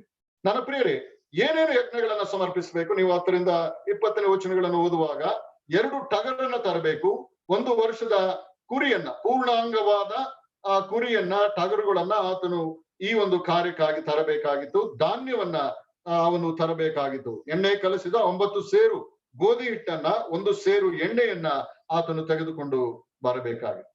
ಇದು 4 ವಿಧದ ಯಜ್ಞಗಳನ್ನ ಕುರಿತಾಗಿ ಇಲ್ಲಿ ನಾವು ನೋಡ್ತೇವೆ. ನಾವು ವಾಕ್ಯ ಭಾಗಗಳನ್ನು ಓದ್ತಾ ಹೋಗುವಾಗ ವಚನ 12ರಿಂದ 18 ವಚನಗಳನ್ನು ಓದುವಾಗ ಅಲ್ಲಿ ಪ್ರಾಯಶ್ಚಿತ ಯಜ್ಞದ ಕುರಿತಾಗಿ ನಾವು ನೋಡ್ತೇವೆ. ಇಲ್ಲಿ ನನ್ನ ಪ್ರಿಯರೇ, ಪ್ರಾಯಶ್ಚಿತ ಯಜ್ಞ ಅದು ಅವನ ಬದಲಿಯಾಗಿ ಕೊಟ್ಟಂತ ಒಂದು ಯಜ್ಞವಾಗಿದೆ. ಕ್ರಿಸ್ತನು ನಮ್ಮ ಬದಲಿಯಾಗಿ ಆತನು ಶಿಲುಬೆಯಲ್ಲಿ ಮರಣವನ್ನ ಅನುಭವಿಸುವ ಮೂಲಕ ತನ್ನ ಒಬ್ಬನೇ ಮಗನನ್ನ ನಮ್ಮ ಬದಲಾಗಿ ಆತನು ಕ್ರಯಕ್ಕೆ ಕೊಟ್ಟು ನಮ್ಮನ್ನ ಕೊಂಡುಕೊಂಡಿದ್ದ. 2ನೇ ಸಂಗತಿ, ದೋಷ ಪರಿಹಾರಕ ಯಜ್ಞ, ಸಿನ್ ಆಫರಿಂಗ್. ನಮ್ಮ ದೋಷವನ್ನೆಲ್ಲ ಆತನು ಶಿಲುಬೆಯ ಮರಣದ ಮೂಲಕವಾಗಿ ಆತನು ನಿವಾರಣೆ ಮಾಡಿದ್ದಾನೆ. 3ನೇ ಸಂಗತಿ, ಸರ್ವಾಂಗ ಹೋಮ ಯಜ್ಞ, burnt offering. The man dedicated himself completely to God. ಮನುಷ್ಯನು ತನ್ನನ್ನು ಸಂಪೂರ್ಣವಾಗಿ ದೇವರಿಗೆ ಒಪ್ಪಿಸಿಕೊಡುವುದೇ ಆಗಿದೆ. 4ನೇ ಒಂದು ಸಂಗತಿ, ಧಾನ್ಯ ನೈವೇದ್ಯ, meal offering, displayed the perfection of Christ, accepted for the imperfections of the worshippers. ಪರಿಪೂರ್ಣನಾದ ದೇವರು ಕ್ರಿಸ್ತನು ಪರಿಪೂರ್ಣರಲ್ಲದ ನಮ್ಮಿಂದ ಆರಾಧನೆ ಸ್ವೀಕರಿಸುವಂತದ್ದೇ ಆಗಿದೆ. ನನ್ನ ಪ್ರಿಯರೇ, ನಾವಿಲ್ಲಿ ವಾಕ್ಯ ಭಾಗವನ್ನು ಓದುವಾಗ ಈ ಎಲ್ಲ ಯಜ್ಞಗಳನ್ನ ಆತನು ಒಂದೇ ಯಜ್ಞದ ಮೂಲಕವಾಗಿ ಮಾಡಿ ತೀರಿಸಿದ್ದಾನೆ. ಇಬ್ರಿಯ ಗ್ರಂಥ 10ನೇ ಅಧ್ಯಾಯ 11, 12ನೇ ವಚನಗಳನ್ನ ನಾವು ನೋಡುವಾಗ ಈ ಯಾಜಕರೆಲ್ಲರೂ ದಿನಾಲು ಸೇವೆ ಮಾಡುತ್ತಾ ಎಂದಿಗೂ ಪಾಪ ನಿವಾರಣೆ ಮಾಡಲಾರದಂತ ಒಂದೇ ವಿಧವಾದ ಯಜ್ಞಗಳನ್ನ ಪದೇ ಪದೇ ಸಮರ್ಪಿಸುತ್ತಾ ನಿಂತುಕೊಂಡಿರುವರು. ಆದರೆ ಈ ಯಾಜಕನು ಪಾಪ ನಿವಾರಣೆಗೋಸ್ಕರ ನಿರಂತರವಾಗಿ ನಿಲ್ಲುವ ಒಂದೇ ಯಜ್ಞವನ್ನ ಸಮರ್ಪಿಸಿ ದೇವರ ಬಲಗಡೆಯಲ್ಲಿ ಕೂತುಕೊಂಡನು. ನನ್ನ ಪ್ರಿಯರೇ, ನಮ್ಮ ಕರ್ತನಾದ ಯೇಸು ಕ್ರಿಸ್ತನು ಒಂದೇ ಯಜ್ಞದ ಮೂಲಕವಾಗಿ ಈ ಎಲ್ಲ ಕುಷ್ಠರೋಗಿ ತನ್ನನ್ನು ಶುದ್ಧೀಕರಿಸಿಕೊಂಡು ತನ್ನನ್ನು ಶುದ್ಧನೆಂದು ನಿರ್ಣಯಿಸಲಿಕ್ಕಾಗುವಂತೆ ಆತನು ತರುವಂತ ಈ ಎಲ್ಲ ಯಜ್ಞಗಳನ್ನ ನಮ್ಮ ಸ್ವಾಮಿ ತನ್ನ ಒಂದೇ ಆ ಶಿಲುಬೆಯ ಮರಣದ ಮೂಲಕವಾಗಿ ಮಾಡಿ ತೀರಿಸ್ತಾನೆ. ನಾವಿಲ್ಲಿ ಈ ಒಂದು ಶುದ್ಧೀಕರಣದ ಈ ಒಂದು ಕ್ರಮದಲ್ಲಿ ನಾವು ನೋಡುವಾಗ ಇನ್ನೊಂದು thing about the ceremony is that the priest treated the leper like a fellow priest. ಇನ್ನೊಂದು ವಿಶೇಷವಾದ ಸಂಗತಿ ಇದೆ. ಈ ಯಾವುದು ಪ್ರಾಯಶ್ಚಿತ್ತ ಯಜ್ಞದ ಆ ರಕ್ತವನ್ನ ತೆಗೆದುಕೊಂಡು ಆ ಕುಷ್ಠರೋಗಿಯ ಬಲಕಿವಿ, ಬಲಗೈನ ಹೆಬ್ಬೆರಳು, ಬಲಗಾಲಿನ ಹೆಬ್ಬೆರಳುಗಳಿಗೆ ಅದನ್ನ ಸವರಬೇಕು ಮತ್ತು ಅದನ್ನ ಅವನ ಮೇಲೆ 7 ಸಾರಿ ಚಿಮುಕಿಸಬೇಕು. 7 ಸಾರಿ ಎಂಬಂತಹ ಪದಗಳು ಅನೇಕ ವೇಳೆ ವಾಕ್ಯದಲ್ಲಿ ನಾವು ನೋಡ್ತೇವೆ. ಅದು ಪರಿಪೂರ್ಣತೆಯನ್ನ ಸೂಚಿಸ್ತದೆ. ಮತ್ತು ಈ ಆತನು ತಂದಂತ ಎಣ್ಣೆ ಅದನ್ನು ಸಹ ಕಿವಿ, ಕೈ ಮತ್ತು ಕಾಲುಗಳಿಗೆ ಹಚ್ಚಬೇಕು.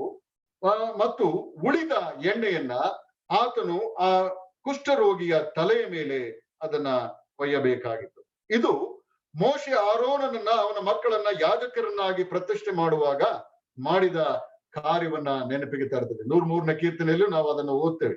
ಆರೋನ ತಲೆಯಿಂದ ಆತನ ಗಡ್ಡದವರೆಗೂ ಹರಿದು ಬರುವ ಶ್ರೇಷ್ಠ ತೈಲದಂತೆ ಇದೆ ಎಂಬುದಾಗಿ ನಾವು ನೋಡ್ತೇವೆ. ಆತನು ಅವನನ್ನ ಒಬ್ಬ ಯಾಜಕನನ್ನಾಗಿ ಪ್ರತಿಷ್ಠೆ ಮಾಡುವ ರೀತಿಯಲ್ಲಿ ಅದು ನಾವು ನೋಡ್ತೇವೆ.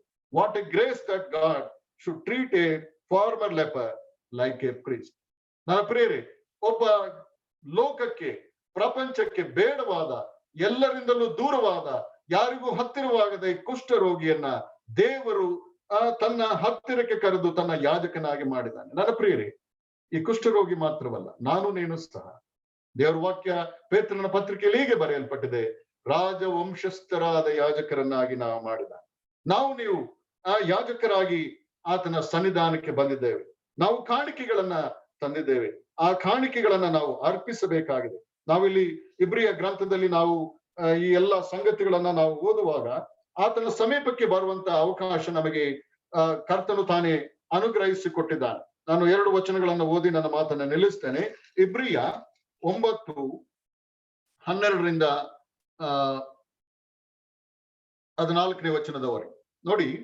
ಓತ ಹೋರಿಗಳ ರಕ್ತವನ್ನ ತೆಗೆದುಕೊಳ್ಳದೆ ಸ್ವಂತ ರಕ್ತವನ್ನೇ ತೆಗೆದುಕೊಂಡು ನಮಗೋಸ್ಕರ ನಿತ್ಯ ವಿಮೋಚನೆಯನ್ನು ಸಂಪಾದಿಸಿಕೊಂಡವನಾಗಿ ಒಂದೇ ಸಾರಿ ದೇವರ ಸನ್ನಿಧಾನಕ್ಕೆ ಪ್ರವೇಶಿಸಿದನು.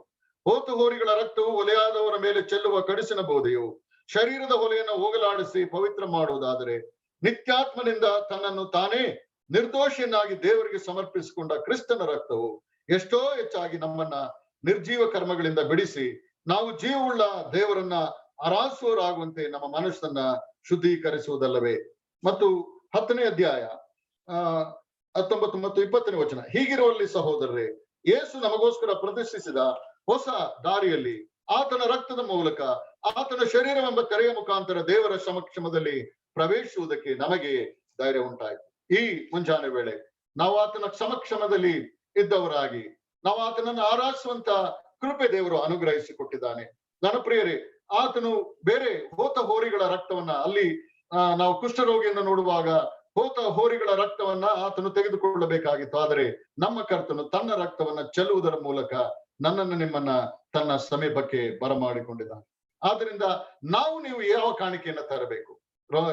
ಪೌಲನು ರೋಮಾಪುರದವರಿಗೆ ಬರೆದ ಪತ್ರಿಕೆ 12ನೇ ವಚನದಲ್ಲಿ ಹೀಗೆ ಬರೀತಾನೆ, ಆದುದರಿಂದ ಸಹೋದರರೇ, ದೇವರ ಕನಿಕರವನ್ನ ನಿಮ್ಮ ನೆನಪಿಗೆ ತಂದು ನಿಮ್ಮನ್ನ ಬೇಡಿಕೊಳ್ಳುವುದೇನೆಂದರೆ, ನೀವು ನಿಮ್ಮ ದೇಹಗಳನ್ನ ದೇವರಿಗೆ ಮೀಸಲಾಗಿಯೂ ಮೆಚ್ಚುಗೆಯಾಗಿರುವ ಸಜೀವ ಯಜ್ಞವಾಗಿ ಅರ್ಪಿಸಿರಿ, ಇದೇ ನಿಮ್ಮ ವಿವೇಕಪೂರ್ವಕವಾದ ಆರಾಧನೆ.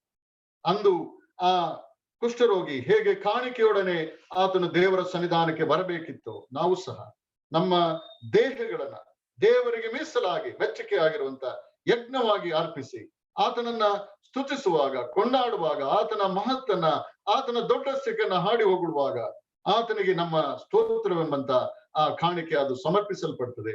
ಆತನು ಅದನ್ನ ಸ್ವೀಕರಿಸ್ತಾನೆ, ನಮ್ಮನ್ನ ಆಶೀರ್ವದಿಸ್ತಾನೆ. ಹಾಗೆ ಮಾಡುವಂತೆ ಕರ್ತನು ಕೃಪೆ ಮಾಡಿ ನಡೆಸಲಿ. ಆಮೇಲೆ ದೇವರ ವಾಕ್ಯ ನಮ್ಮ ಜೊತೆಯಲ್ಲಿ ಮಾತನಾಡ್ತಾ ಬಂದಿದೆ. ಯೆಹೋವನ ಮಹೋಪಕಾರಗಳಿಗೆ ಬದಲೇನು ಮಾಡಲಿ? ರಕ್ಷಣಾ ಪಾತ್ರೆಯನ್ನು ತೆಗೆದುಕೊಂಡು ಯೆಹೋವ ನಾಮವನ್ನು ಪ್ರಖ್ಯಾತಿಪಡಿಸುವನು. 116ನೇ ಕೀರ್ತನೆಯ 12 ಮತ್ತು 13ನೇ ವಾಕ್ಯ. ಕರ್ತನು ನಮಗೆ ಉಪಕಾರ ಮಾಡಿದ್ದಾನೆ.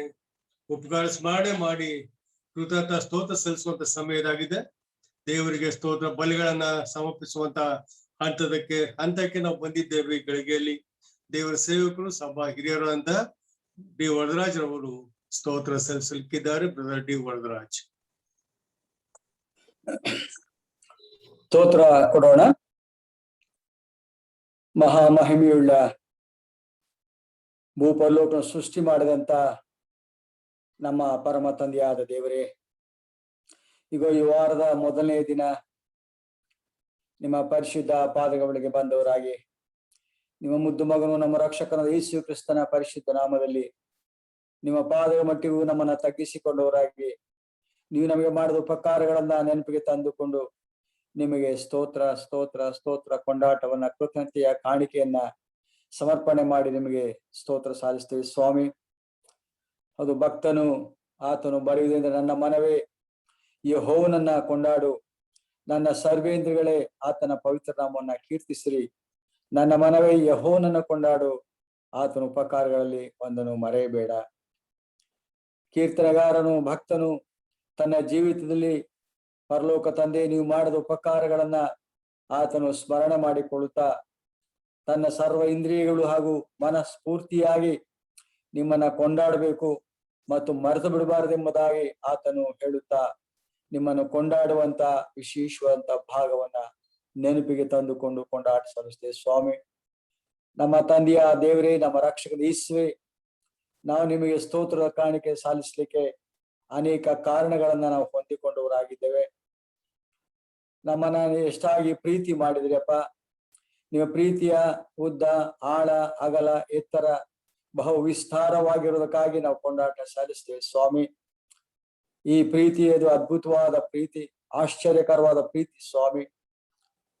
ಕೇವಲ ವೈರಿಯು, ಕೆಟ್ಟವನು, ದ್ರೋಹಿಯು, ಅಯೋಗ್ಯನು, ಅಕ್ರಮಗಾರನು, ನೀಚನು ಆದಂತ ನನ್ನಂಥವನನ್ನ ಪ್ರೀತಿ ಮಾಡಿದಂತ ಈ ಅದ್ಭುತವಾದ ಪ್ರೀತಿಯನ್ನ ನೆನಪಿಗೆ ತಂದುಕೊಂಡು ನೀವು ಪಾದಗಳ ಮಟ್ಟಿಗೆ ತಗ್ಗಿ ವಂದನೆ ಸಲ್ಲಿಸ್ತೇವೆ. ಸ್ವಾಮಿ, ಪಾಪ ಅಪರಾಧಗಳ ನಿಮಿತ್ತ ಸತ್ ಹೋದಂತವ್ರು ಸ್ವಾಮಿ, ಈಗಾಗಲೇ ನಾವು ಧ್ಯಾನ ಮಾಡಿಕೊಳ್ತಾ ಬಂದ ಮೇರೆಗೆ ಇಸ್ರಾಯೇಲ್ ಜನರಲ್ಲಿ ಆ ಕುಷ್ಠರೋಗಿಯ ಆತನಿಗೆ ಗುಣವಾದ ನಂತರ ಅವನ ಗುಣವಾಗಿದ್ದನೆಂಬುದನ್ನ ಪರೀಕ್ಷಿಸಿ ಆತನ ಪಾಳೆಯೊಳಗೆ ಸೇರಿಸಿಕೊಳ್ಳಬೇಕಾದ್ರೆ ಅನೇಕ ಕಾರ್ಯಗಳನ್ನ ಮಾಡುತ್ತಾ ನಂತರ ಅವನನ್ನ ಸೇರಿಸಿಕೊಳ್ಳುವಂತಹ ವಿಧಾನವನ್ನ ಕುರಿತು ನಾವು ಆಲೋಚನೆ ಮಾಡಿಕೊಳ್ಳುತ್ತಾ ಬಂದಿದ್ದೇವೆ ಪ್ರಭುವೆ. ಆದ್ರೆ ನಮ್ಮ ರಕ್ಷಕನಾದ ಯೇಸುವೆ, ನಮ್ಮ ಪರಲೋಕ ತಂದೆಯೇ, ನಾವಾದರೂ ಕುಷ್ಠರೋಗಕ್ಕಿಂತ ಬಹಳ ಭಯಂಕರವಾದ ರೋಗವನ್ನು ಹೊಂದಿದವರಾಗಿದ್ದೆವು.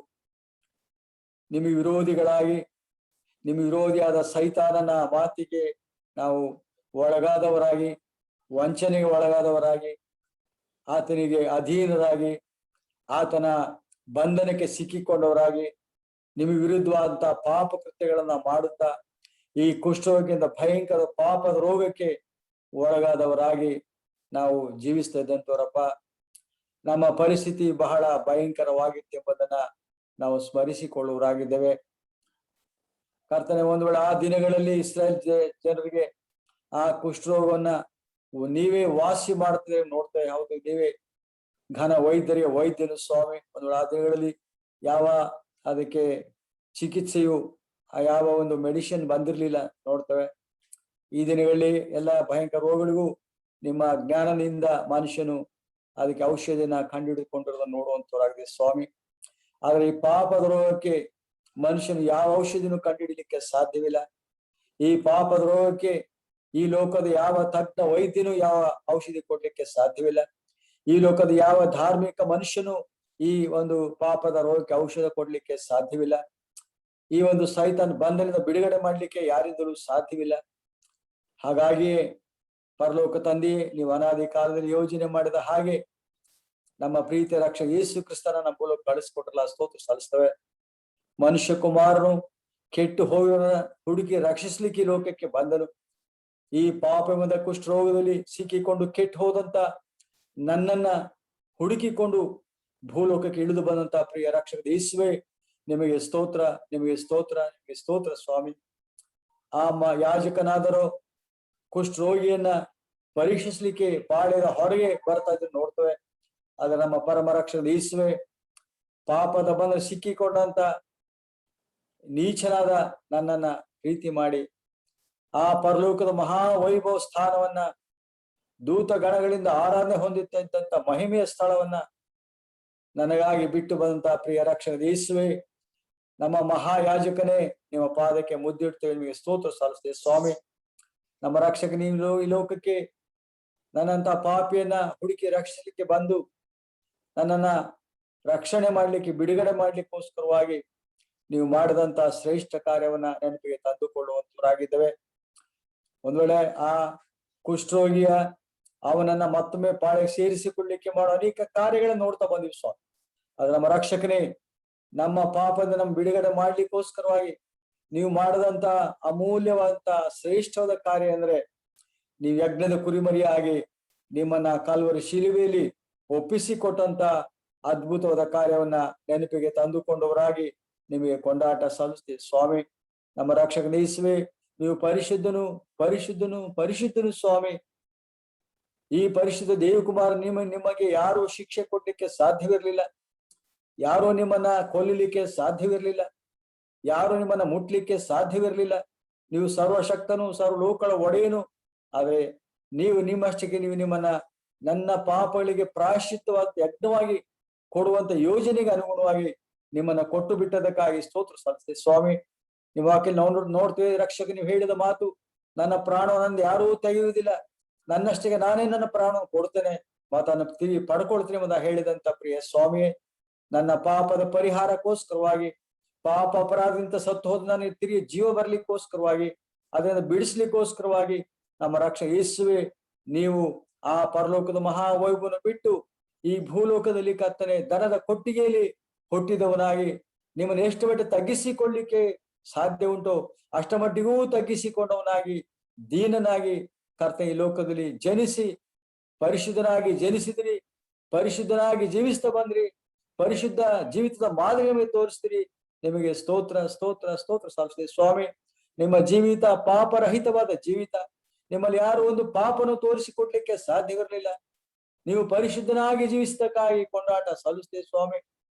ಹೌದು ಕರ್ತನೆ, ಪಾಪ ಮಾಡದಿರ್ತಕ್ಕಂಥ, ಪಾಪದ ಸ್ವಭಾವ ಇಲ್ಲದಿರ್ತಕ್ಕಂಥ, ಪಾಪ ಜ್ಞಾನ ಇಲ್ಲದಿರ್ತಕ್ಕಂಥ ನೀವು ನನ್ನ ಪಾಪದ ನಿಮಿತ್ತವಾಗಿ ತಂದೆಯ ದೇವರು ನಮ್ಮೆಲ್ಲರ ಪಾಪವನ್ನ ನಿಮ್ಮ ಲೆಕ್ಕಕ್ಕೆ ಹಾಕಿದ್ರಿಂದ ನೀವು ಪಾಪ ಸ್ವರೂಪಿಯಾಗಿ ಮಾಡಲ್ಪಟ್ಟು ಪಾಪಕ್ಕೆ ಬರೋ ಶಿಕ್ಷೆಯನ್ನ ಆ ಕಲ್ವರಿ ಶಿಲುಬೆಯಲ್ಲಿ ನೀವು ಅನುಭವಿಸಿ ತೀರಿಸ್ತಲ್ಲ ನನ್ನ ಸ್ವಾಮಿಯೇ. ನಿಮಗೆ ಸ್ತೋತ್ರ ಸಲ್ಲಿಸ್ತವೆ. ನಿಮ್ಮ ರಕ್ತದ ಮೂಲಕವಾಗಿ ನಮಗೆ ಬಿಡುಗಡೆ ಕೊಟ್ಟರಲ್ಲ ರಕ್ಷಕನೇ, ಸ್ತೋತ್ರ ಸಲ್ಲಿಸ್ತವೆ. ಆ ಕಾಲ್ವರಿ ಗುಡ್ಡದಲ್ಲಿ ತೂಗಾಡುವಾಗ ನಿಮ್ಮ ತಲೆಯಿಂದ ಕಾಲಿನವರೆಗೆ ರಕ್ತವು ಸೋರುತ್ತಾ ಬಂತಲ್ಲ ರಕ್ಷಕನೇ, ನಿಮಗೆ ಸ್ತೋತ್ರ ಸಲ್ಲಿಸ್ತೇವೆ ಸ್ವಾಮಿ. ತಲೆಯಲ್ಲಿ ಮುಳ್ಳಿನ ಕಿರೀಟದ ಗಾಯ, ಕೈಗಳಿಗೆ ಮೊಳೆಯ ಗಾಯ, ಕಾಲುಗಳಿಗೆ ಮೊಳೆ ಹಾಕಿದ ಗಾಯ, ದೇಹವೆಲ್ಲ ಚಾವಟಿ ಏಟಿನಿಂದ ಗಾಯವಾದಂತ ಆ ಭಯಂಕರವಾದ ನೋವಿನ ಆ ಗಳಿಗೆಯಲ್ಲಿ ರಕ್ತ ಸುರಿಸುತ್ತಾ ನನ್ನ ಪ್ರೀತಿಯ ಮುದ್ದು ಸ್ವಾಮಿಯೇ, ನಾನು ಮಾಡಿದ ಪಾಪಕ್ಕೋಸ್ಕರವಾಗಿ ನೀವು ಶಿಕ್ಷೆಯನ್ನು ಅನುಭವಿಸಿ ತೀರಿಸಿ ಬಿಡುಗಡೆ ಕೊಟ್ಟಂತ ಈ ಅದ್ಭುತವಾದ ಶ್ರೇಷ್ಠವಾದ ಉಪಕಾರವನ್ನ ಈ ಮುಂಜಾನೆ ನೆನಪಾಡಿಕೊಂಡವರಾಗಿ ಕೊಂಡಾಟ ಸಲ್ಲಿಸ್ತೇವೆ ಸ್ವಾಮಿ. ನಮ್ಮ ಪಾಪದ ಕುಷ್ಠರೋಗ ಅದು ತೊಳೆಯಲ್ಪಟ್ಟಿತ್ತಲ್ಲ ಸ್ವಾಮಿ, ನಿಮ್ಮ ರಕ್ತದ ಮೂಲಕವಾಗಿ ನನ್ನ ಪಾಪಗಳು ತೊಳೆಯಲ್ಪಟ್ಟದಕ್ಕಾಗಿ ಸ್ತೋತ್ರ ಸಲ್ಲಿಸ್ತಾನೆ. ಇವಾಗ ನೋಡ್ತೇನೆ ಸ್ವಾಮಿ, ಆತನ ಮಗನಾದ ಯೇಸು ಕ್ರಿಸ್ತ ರಕ್ತವು ಸಕಲ ಪಾಪಗಳನ್ನು ತೊಳೆದು ನಿವಾರಣೆ ಮಾಡಿದೆ, ಶುದ್ಧಿ ಮಾಡಿದಲ್ಲಪ್ಪ ರಕ್ಷಕನ ಯೇಸುವೆ. ನಿಮ್ಮ ರಕ್ತ ನನ್ನ ಪಾಪವನ್ನು, ಭಯಂಕರವಾದ ಪಾಪಗಳು, ದುರ್ವಾಸನೆಯ ಪಾಪಗಳು, ಬಹಳ ನೀಚವಾದ ಪಾಪಗಳು, ತಲೆಯಲ್ಲಿ ಆಲೋಚನೆ ಕೆಟ್ಟ ಕೆಟ್ಟ ಆಲೋಚನೆಯ ಪಾಪಗಳು, ನಮ್ಮ ದೇಹದಲ್ಲಿ ಮಾಡಿದ ಎಲ್ಲಾ ಕೆಟ್ಟ ಪಾಪಗಳು, ಹೃದಯದಲ್ಲಿ ಆಲೋಚನೆ ಮಾಡಿದಂತ ಆ ಭಾವನೆಗಳ ಒಂದು ಪಾಪಗಳು ಎಲ್ಲವುಗಳಿಗೋಸ್ಕರ ಪ್ರಿಯ ರಕ್ಷಕನ ಯೇಸುವೆ, ನೀವು ನನಗಾಗಿ ಕಲ್ವರಿಯಲ್ಲಿ ನಿಮ್ಮನ್ನು ಒಪ್ಪಿಸಿಕೊಡೋದ್ರ ಮೂಲಕವಾಗಿ ನನ್ನ ಪಾಪವನ್ನ ನೀವು ತೆಗೆದು ಬಿಟ್ಟದಕ್ಕಾಗಿ ಸ್ತೋತ್ರ ಸಲ್ಲಿಸ್ತೇವೆ ಸ್ವಾಮಿ. ಹೌದು ಕರ್ತನೆ, ನನ್ನ ಸಕಲ ಅಪರಾಧಗಳನ್ನು ಪರಿಹಾರ ಮಾಡಂತ ರಕ್ಷಕನೇ ಸ್ತೋತ್ರ ಸಲ್ಲಿಸ್ತೇವೆ ಸ್ವಾಮಿ. ಸಕಲ ರೋಗ, ಪಾಪದ ರೋಗವನ್ನ ನಿವಾರಣೆ ಮಾಡಂತ ಪ್ರಿಯ ಸ್ವಾಮಿ, ಮರಣದಿಂದ ಬಿಡುಗಡೆ ಮಾಡದಂತ ಸ್ವಾಮಿ, ನಿತ್ಯ ಸೌಭಾಗ್ಯ ಕೊಟ್ಟಂತ ಸ್ವಾಮಿ, ನಿಮಗೆ ಕೊಂಡಾಟ ಸಲ್ಲಿಸ್ತೇವೆ ಸ್ವಾಮಿ. ಎಂತಹ ಅದ್ಭುತವಾದ ಪ್ರೀತಿಯ ಕಾರ್ಯವನ್ನು ಮಾಡಿದ್ರಿ ನನ್ನ ಪ್ರಿಯ ರಕ್ಷಕನೇ. ನಿಮಗೆ ಈ ಅದ್ಭುತವಾದ ಉಪಕಾರವನ್ನ ನೆನಪು ಮಾಡ್ಕೊಳ್ತೇವೆ. ನಾವು ಲೌಕಿಕದ ಉಪಕಾರಗಳನ್ನ ನೆನಪು ಮಾಡ್ಕೊಳ್ತೇವೆ. ಅನೇಕ ನಮ್ಮ ಎಣಿಸ್ಲಿಕ್ಕೆ ಅಸಾಧ್ಯದ ಉಪಕಾರ ಮಾಡಿದಿರಿ, ಇನ್ನೂ ಮಾಡ್ತಾನೆ ಇದ್ದೀರಿ ಸ್ವಾಮಿ. ಅದೆಲ್ಲಾ ಉಪಕಾರಗಳಿಂದ ಶ್ರೇಷ್ಠವಾದ ಉಪಕಾರವೆಂದ್ರೆ ನನ್ನ ಪಾಪದ ಬಿಡುಗಡೆ ಕೊಟ್ಟರಲ್ಲ, ಇದಕ್ಕಾಗಿ ಸ್ತೋತ್ರ. ನನ್ನ ಪಾಪ ಪರಿಹಾರಕ್ಕೆ ನಿಮ್ಮನ್ನ ಬಲಿಯಾಗಿ ಕೊಟ್ಟರಲ್ಲ, ಇದಕ್ಕಾಗಿ ಸ್ತೋತ್ರ. ರಕ್ತ ಸುರಿಸ್ಬಿಟ್ರಲ್ಲ, ಇದಕ್ಕಾಗಿ ಸ್ತೋತ್ರ. ಆ ಕಲ್ವರಿ ಗುಡ್ಡದಲ್ಲಿ ತಂದೆಯವರು ಏನ್ ಮಾಡ್ತಾರೆ, ಕ್ಷಮಿಸಿರಿ ಎಂಬುದಾಗಿ ಕ್ಷಮೆ ತಂದು ಪ್ರಾಣ ಬಿಟ್ಟು ಸಮಾಧಿಗೆ ಸೇರಿರಿ. ಆದ್ರೆ ಸಮಾಧಿಯಿಂದ ಮೃತ್ಯುಂಜಯ ಎದ್ದು ಬಂದವನಾಗಿ ತಂದೆ ಬಲ ಪಾರ್ಶ್ವ ಇದ್ದುಕೊಂಡವರಾಗಿ ನಮ್ಮ ನಿರೀಕ್ಷೆ ಕೊಟ್ಟು ಹೋದಂತ ರಕ್ಷಕನೇ, ಈಗ ಮುಂಜಾನೆ ಹೃದಯ ತುಂಬಿದವರಾಗಿ ನೀವು ಮಾಡಿದ ಉಪಕಾರ ನೆನಪು ಮಾಡಿಕೊಳ್ಳುತ್ತಾ ನಿಮಗೆ ಘನ ಮಾನ ಸ್ತುತಿ ಸ್ತೋತ್ರ ತ್ರಾಣ ಪ್ರಭು ಎಲ್ಲವನ್ನ ಯೇಸು ರಕ್ಷಕ ನಿಮ್ಮ ಮುದ್ದ ನಾಮದಲ್ಲಿ ತಂದೆಯ ಪಾದಗಳಿಗೆ ಸಮರ್ಪಿಸುತ್ತಾ ನಿಮ್ಮನ್ನೇ ಕೊಂಡಾಡಿ ಘನಪಡಿಸಿ ಆರಾಧಿಸ್ತೇವೆ ಪ್ರೀತಿಯ ಸ್ವಾಮಿ. ಆಮೇಲೆ ದೇವರ ಸೇವಕರು ಸಭೆ ಅಂತ ಬಿಟ್ಟರೆ ವೇದಾನಂದ ಅವರು ಸ್ತೋತ್ರ ಕೊಡೋಣ. ಪರಿಶುದ್ಧನು ಪರಿಶುದ್ಧನು ಮಹಾಪರಿಶುದ್ಧನು ಸರ್ವಶಕ್ತನು ವರ್ತಮಾನ ಭೂತ ಭವಿಷ್ಯತ್ ಕಾಲಗಳಲ್ಲಿ ಇರುವಾತನು ಪ್ರಭಾವಮಾನ ಬಲವನ್ನು ಹೊಂದುವುದಕ್ಕೆ ಯೋಗ್ಯನಾಗಿರುವಂತವನು ಸಮಸ್ತ ಸೃಷ್ಟಿಗೆ ಒಡೆಯನು ಯುಗ ಯುಗಾಂತರಗಳಲ್ಲಿ ಜೀವಿಸುವಾತನಾಗಿರುವ ನಮ್ಮ ಕರ್ತನಾದ ಯೇಸು ಕ್ರಿಸ್ತನಲ್ಲಿ ತಂದೆಯಾದ ದೇವರೇ, ಈ ವಾರದ ಮೊದಲನೇ ದಿನ ನಿನ್ನನ್ನು ಆರಾಧಿಸ್ತೇವೆ, ನಿನ್ನನ್ನು ಕೊಂಡಾಡುತ್ತೇವೆ, ಅಡ್ಡ ಬಿದ್ದವರಾಗಿ ಸ್ತೋತ್ರದ ಬಲಿಗಳನ್ನು ಸಮರ್ಪಿಸ್ತೇವೆ ಸ್ವಾಮಿ. ಈ ಭೂಮುಖದಲ್ಲಿ ನಮ್ಮನ್ನು ಉಳಿಯ ಮಾಡಿ ಈ ಹೊಸ ದಿನವನ್ನು ಕಾಣುವಂತ ಕೃಪೆಗೆ ನಮ್ಮನ್ನು ನಡೆಸಿದಕ್ಕಾಗಿ ಸ್ತೋತ್ರ ಸ್ವಾಮಿ. ಮತ್ತೊಂದಾವರ್ತಿ ನಿನ್ನ ಪಾದ ಸನ್ನಿಧಿಗೆ ಬರುವಾಗ ಕರ್ತನೆ, ನೀನು ಮಾಡಿದ ಮಹೋಪಕಾರಗಳು ನೆನಪು ಮಾಡುತ್ತೇವೆ ಸ್ವಾಮಿ. ಭಕ್ತನು ಹೇಳುವ ಹಾಗೆ ನನ್ನ ಮನವೇ ಯೆಹೋವನನ್ನು ಕೊಂಡಾಡು, ನನ್ನ ಸರ್ವೇಂದ್ರಿಗಳೇ ಆತನ ಪವಿತ್ರ ನಾಮವನ್ನು ಕೀರ್ತಿಸು. ನನ್ನ ಮನವೇ ಯೆಹೋವನನ್ನು ಕೊಂಡಾಡು, ಆತನ ಉಪಕಾರಗಳಲ್ಲಿ ಒಂದನ್ನೂ ಮರೆಯಬೇಡವೆಂದು. ಸ್ವಾಮಿ, ನಿನ್ನ ಕೃಪೆ, ಪ್ರೀತಿ, ಕರುಣೆಯನ್ನು ನೆನಪು ಮಾಡುತ್ತೇವೆ ಸ್ವಾಮಿ. ಪಾಪಿಗಳು, ಅಯೋಗ್ಯರು, ಯಾವ ಗಣನೆಗೆ ಬಾರದವರು, ನಿನ್ನನ್ನು ಅರಿಯದವರು, ನಿನ್ನನ್ನು ದೂಷಿಸುತ್ತಿದ್ದವರು, ವಿಗ್ರಹ ಆರಾಧಕರಾಗಿದ್ದಂತ ನಮ್ಮನ್ನು ಕರ್ತನೆ, ಪರಲೋಕದಿಂದ ಇಳಿದು ಬಂದಂತ ಜೀವದ ರಾಜನೇ, ನಿನ್ನ ಪ್ರೀತಿಯನ್ನು ಈ ಭೂಲೋಕದಲ್ಲಿ ಪಾಪಿಗಳಾದ ನಮ್ಮ ಮಧ್ಯದಲ್ಲಿ ಬಂದು ತೋರಿಸಿದಕ್ಕಾಗಿ ನಿನಗೆ ಸ್ತೋತ್ರ ಸ್ವಾಮಿ. ಸೈತಾನನ ಬಂಧದಲ್ಲಿ ಕಟ್ಟಲ್ಪಟ್ಟಾಗಿದ್ದಾಗಲೂ ಕರ್ತನೆ, ನಮ್ಮನ್ನು ಬಿಡಿಸಿದಕ್ಕಾಗಿ ಸ್ತೋತ್ರ ಸ್ವಾಮಿ. ದೇವರ ಲೋಕದ ಮೇಲೆ ಎಷ್ಟೋ ಪ್ರೀತಿಯನ್ನಿಟ್ಟು ತನ್ನ ಏಕಕುಮಾರನನ್ನು ಕಳಿಸಿಕೊಟ್ಟು, ಆತನನ್ನು ನಂಬುವ ಒಬ್ಬನಾದರೂ ನಾಶವಾಗದೆ ಎಲ್ಲರೂ ನಿತ್ಯ ಜೀವನ ಹೊಂದಬೇಕೆಂದು ನೀನು ಮಾಡಿದ ಯೋಜನೆಗೋಸ್ಕರ ನಿನಗೆ ಸ್ತೋತ್ರ. ನಮ್ಮ ಪಾಪ ಅಪರಾಧಗಳನ್ನು ನಮ್ಮಿಂದ ತೆಗೆದು ಹಾಕಲು ಕರ್ತನೆ, ನೀನು ಈ ಲೋಕದಲ್ಲಿ ಅನೇಕ ಬಾಧೆಗಳನ್ನು, ಕಷ್ಟಗಳನ್ನು, ನಷ್ಟಗಳನ್ನು, ನಿಂದೆಗಳನ್ನು, ಅಪಮಾನಗಳನ್ನು ತಾಳಿಕೊಂಡದಕ್ಕಾಗಿ ನಿನಗೆ ಕೋಟಿ ಕೋಟಿ ಸ್ತೋತ್ರ ಸ್ವಾಮಿ. ನನ್ನ ನಿಮಿತ್ತವಾಗಿ ಕರ್ತನೆ, ನೀನು ಆ ಕ್ರೂಜೆ ಕಂಬದ ಮೇಲೆ ಜಜ್ಜಲ್ಪಡಬೇಕಾಯ್ತು ಸ್ವಾಮಿ. ನಿನ್ನ ದೇಹವು ಮುರಿಯಲ್ಪಡಬೇಕಾಯ್ತು ಸ್ವಾಮಿ. ನಿನ್ನ ಎಲ್ಲ ಈ ಶ್ರಮೆಗಳನ್ನು ನಾವು ನೆನಪು ಮಾಡಿ ನಿನಗೆ ಕೊಂಡಾಟವನ್ನು ಸಮರ್ಪಿಸ್ತೇವೆ ಸ್ವಾಮಿ. ನಿನ್ನ ಜೀವುಳ್ಳ ವಾಕ್ಯಗಳು ಸ್ವಲ್ಪ ಸಮಯ ಪಠನವಾಗಿದೆ ಸ್ವಾಮಿ. ಅದರ ಮೂಲಕವಾಗಿ ಕರ್ತನೆ, ಹಳ ಒಡಂಬಡಿಕೆ ಇದ್ದ ಕಾಲದಲ್ಲಿ ಕುಷ್ಠರೋಗಿಗಳಾಗಿದ್ದ ಪಾಪಿಗಳಾಗಿದ್ದವರು ಆ ಪಾಪ ಪರಿಹಾರಕ್ಕೋಸ್ಕರ ಕರ್ತನೆ, ಆ ಯಾಜಕರು ದಿನಾಲು ಅವರು ನಿಂತುಕೊಂಡು ಯಜ್ಞಗಳನ್ನು ಸಮರ್ಪಿಸ್ತಾ ಇದ್ದರು ಸ್ವಾಮಿ. ಆದರೆ ಕರ್ತನೆ, ಈ ಹೊಸ ಒಡಂಬಡಿಕೆ ಜೀವಿತದಲ್ಲಿ, ಸಭಾಯುಗದಲ್ಲಿ, ನಿನ್ನ ಕೃಪಾ ಸಮಯದಲ್ಲಿ ಕರ್ತನೆ, ನಮ್ಮ ಮಧ್ಯದಲ್ಲಿ ನೀನು ಬಂದು ನಮ್ಮ ಪಾಪಗಳನ್ನು ನಿವಾರಣೆ ಮಾಡುವುದಕ್ಕೋಸ್ಕರ ನಿನ್ನ ಅಮೂಲ್ಯವಾದ ರಕ್ತವನ್ನು ಸುರಿಸಿ ಎಲ್ಲವೂ ತೀರಿತು ಎಂದು ಹೇಳಿ, ಹೌದು ಸ್ವಾಮಿ, ಎಲ್ಲ ಕಾರ್ಯವನ್ನು ಕರ್ತನೆ ಮುಗಿಸಿ ಹೋದೆಲ್ಲ ಸ್ವಾಮಿ. ಆ ಯಾಜಕರು ದಿನಾಲು ನಿಂತುಕೊಳ್ಳುತ್ತಾ ಇದ್ದರು ಸ್ವಾಮಿ. ಆದರೆ ನಿರಂತರವಾದ ಒಂದೇ ಯಜ್ಞವನ್ನು ಸಮರ್ಪಿಸಿ ನೀನು ಪರಲೋಕದಲ್ಲಿ ದೇವರ ಬರಪಾಲಿಸದಲ್ಲಿ ಕೂತುಕೊಂಡು, ಹೌದು ಸ್ವಾಮಿ, ನಮಗೋಸ್ಕರ ಇನ್ನೂ ವಿಜ್ಞಾಪನೆ ಮಾಡುತ್ತಿರುವಂತ ಕರ್ತಾಧಿಕರ್ತನೇ ನಿನಗೆ ಸ್ತೋತ್ರ ಸ್ವಾಮಿ. ಈ ಕ್ರೂಜೆ ಮರಣವನ್ನು ನೆನಪು ಮಾಡುತ್ತೇವೆ ಸ್ವಾಮಿ. ನಿನ್ನ ಈ ಪ್ರೀತಿಯು ಎಷ್ಟರ ಮಟ್ಟಿಗೆ ನಮಗೆ ತೋರಿಸಿದ್ದಿ. ಹೌದು ಸ್ವಾಮಿ, ಆ ಕ್ರೂಜೆಯಲ್ಲಿ ಕರ್ತನೆ ನಿನ್ನ ಪ್ರೀತಿಯನ್ನು ನೋಡುತ್ತೇವಲ್ಲ ಸ್ವಾಮಿ. ಕ್ರೂಜೆ ಬಳಿಗೆ ನಾವು ಬರುವಾಗ ಕರ್ತನೆ, ನಿನ್ನ ತೊಟ್ಟಾದ ರಕ್ತವು ಕರ್ತನೆ ನಮ್ಮ ಮೇಲೆ ಚೆಲ್ಲಲ್ಪಡುವಾಗ ಕರ್ತನೆ, ನಮ್ಮ ಪಾಪವನ್ನು ನಿವಾರಣೆ ಮಾಡಿ ನಮಗೆ ಬಿಡುಗಡೆಯನ್ನು ಕೊಟ್ಟು ನಿತ್ಯ ಜೀವಕ್ಕೆ ನಮ್ಮನ್ನು ಬಾಧ್ಯಸ್ಥರನ್ನಾಗಿ ಮಾಡಿದಂತ ಕರ್ತಾಧಿಕರ್ತನೆ ನಿನಗೆ ಸ್ತೋತ್ರ ಸ್ವಾಮಿ. ನಮಗೆ ಬಿಡುಗಡೆಯಾದದ್ದು ಯಾವ ಬೆಳ್ಳಿ, ಬಂಗಾರ ಮುಂತಾದ ನಶಿಸಿ ಹೋಗುವ ವಸ್ತುಗಳಿಂದಲ್ಲ, ನಿಷ್ಕಳಂಕವಾದ ಪೂರ್ಣಾಂಗವಾದ ಯಜ್ಞದ ಕುರಿಯ ರಕ್ತದಿಂದಲೋ ಎಂಬಂತೆ ದೇವಾದಿ ದೇವನೇ, ನೀನು ಸುರಿಸಿದ ಅಮೂಲ್ಯ ರಕ್ತದಿಂದ ನಮಗೆ ಬಿಡುಗಡೆಯನ್ನು ಕೊಟ್ಟು ನಮ್ಮನ್ನು ಹೊಸಬರಾಗಿ ಮಾಡಿದ್ದಕ್ಕಾಗಿ ಸ್ತೋತ್ರ ಸ್ವಾಮಿ. ಇನ್ನು ನಾವು ಲೋಕದವರಲ್ಲ ಸ್ವಾಮಿ, ಸೈತಾನನ ಮಕ್ಕಳಲ್ಲ ಸ್ವಾಮಿ, ದೇವರ ಮಕ್ಕಳೆಂಬ ಅಧಿಕಾರವನ್ನು ಕೊಟ್ಟಿದ್ದಿ ಸ್ವಾಮಿ.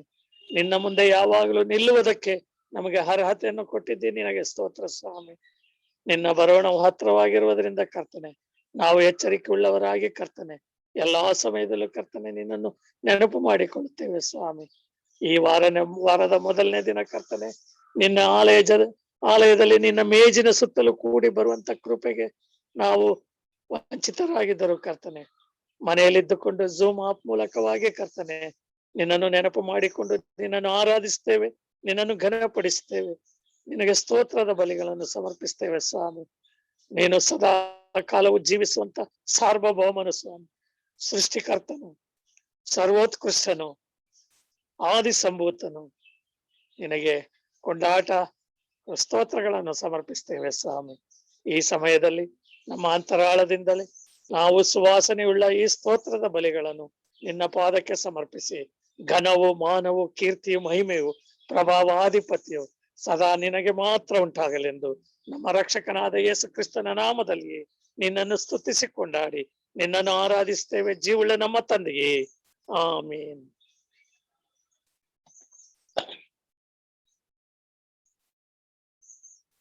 ರಮಿತಾನಂದ.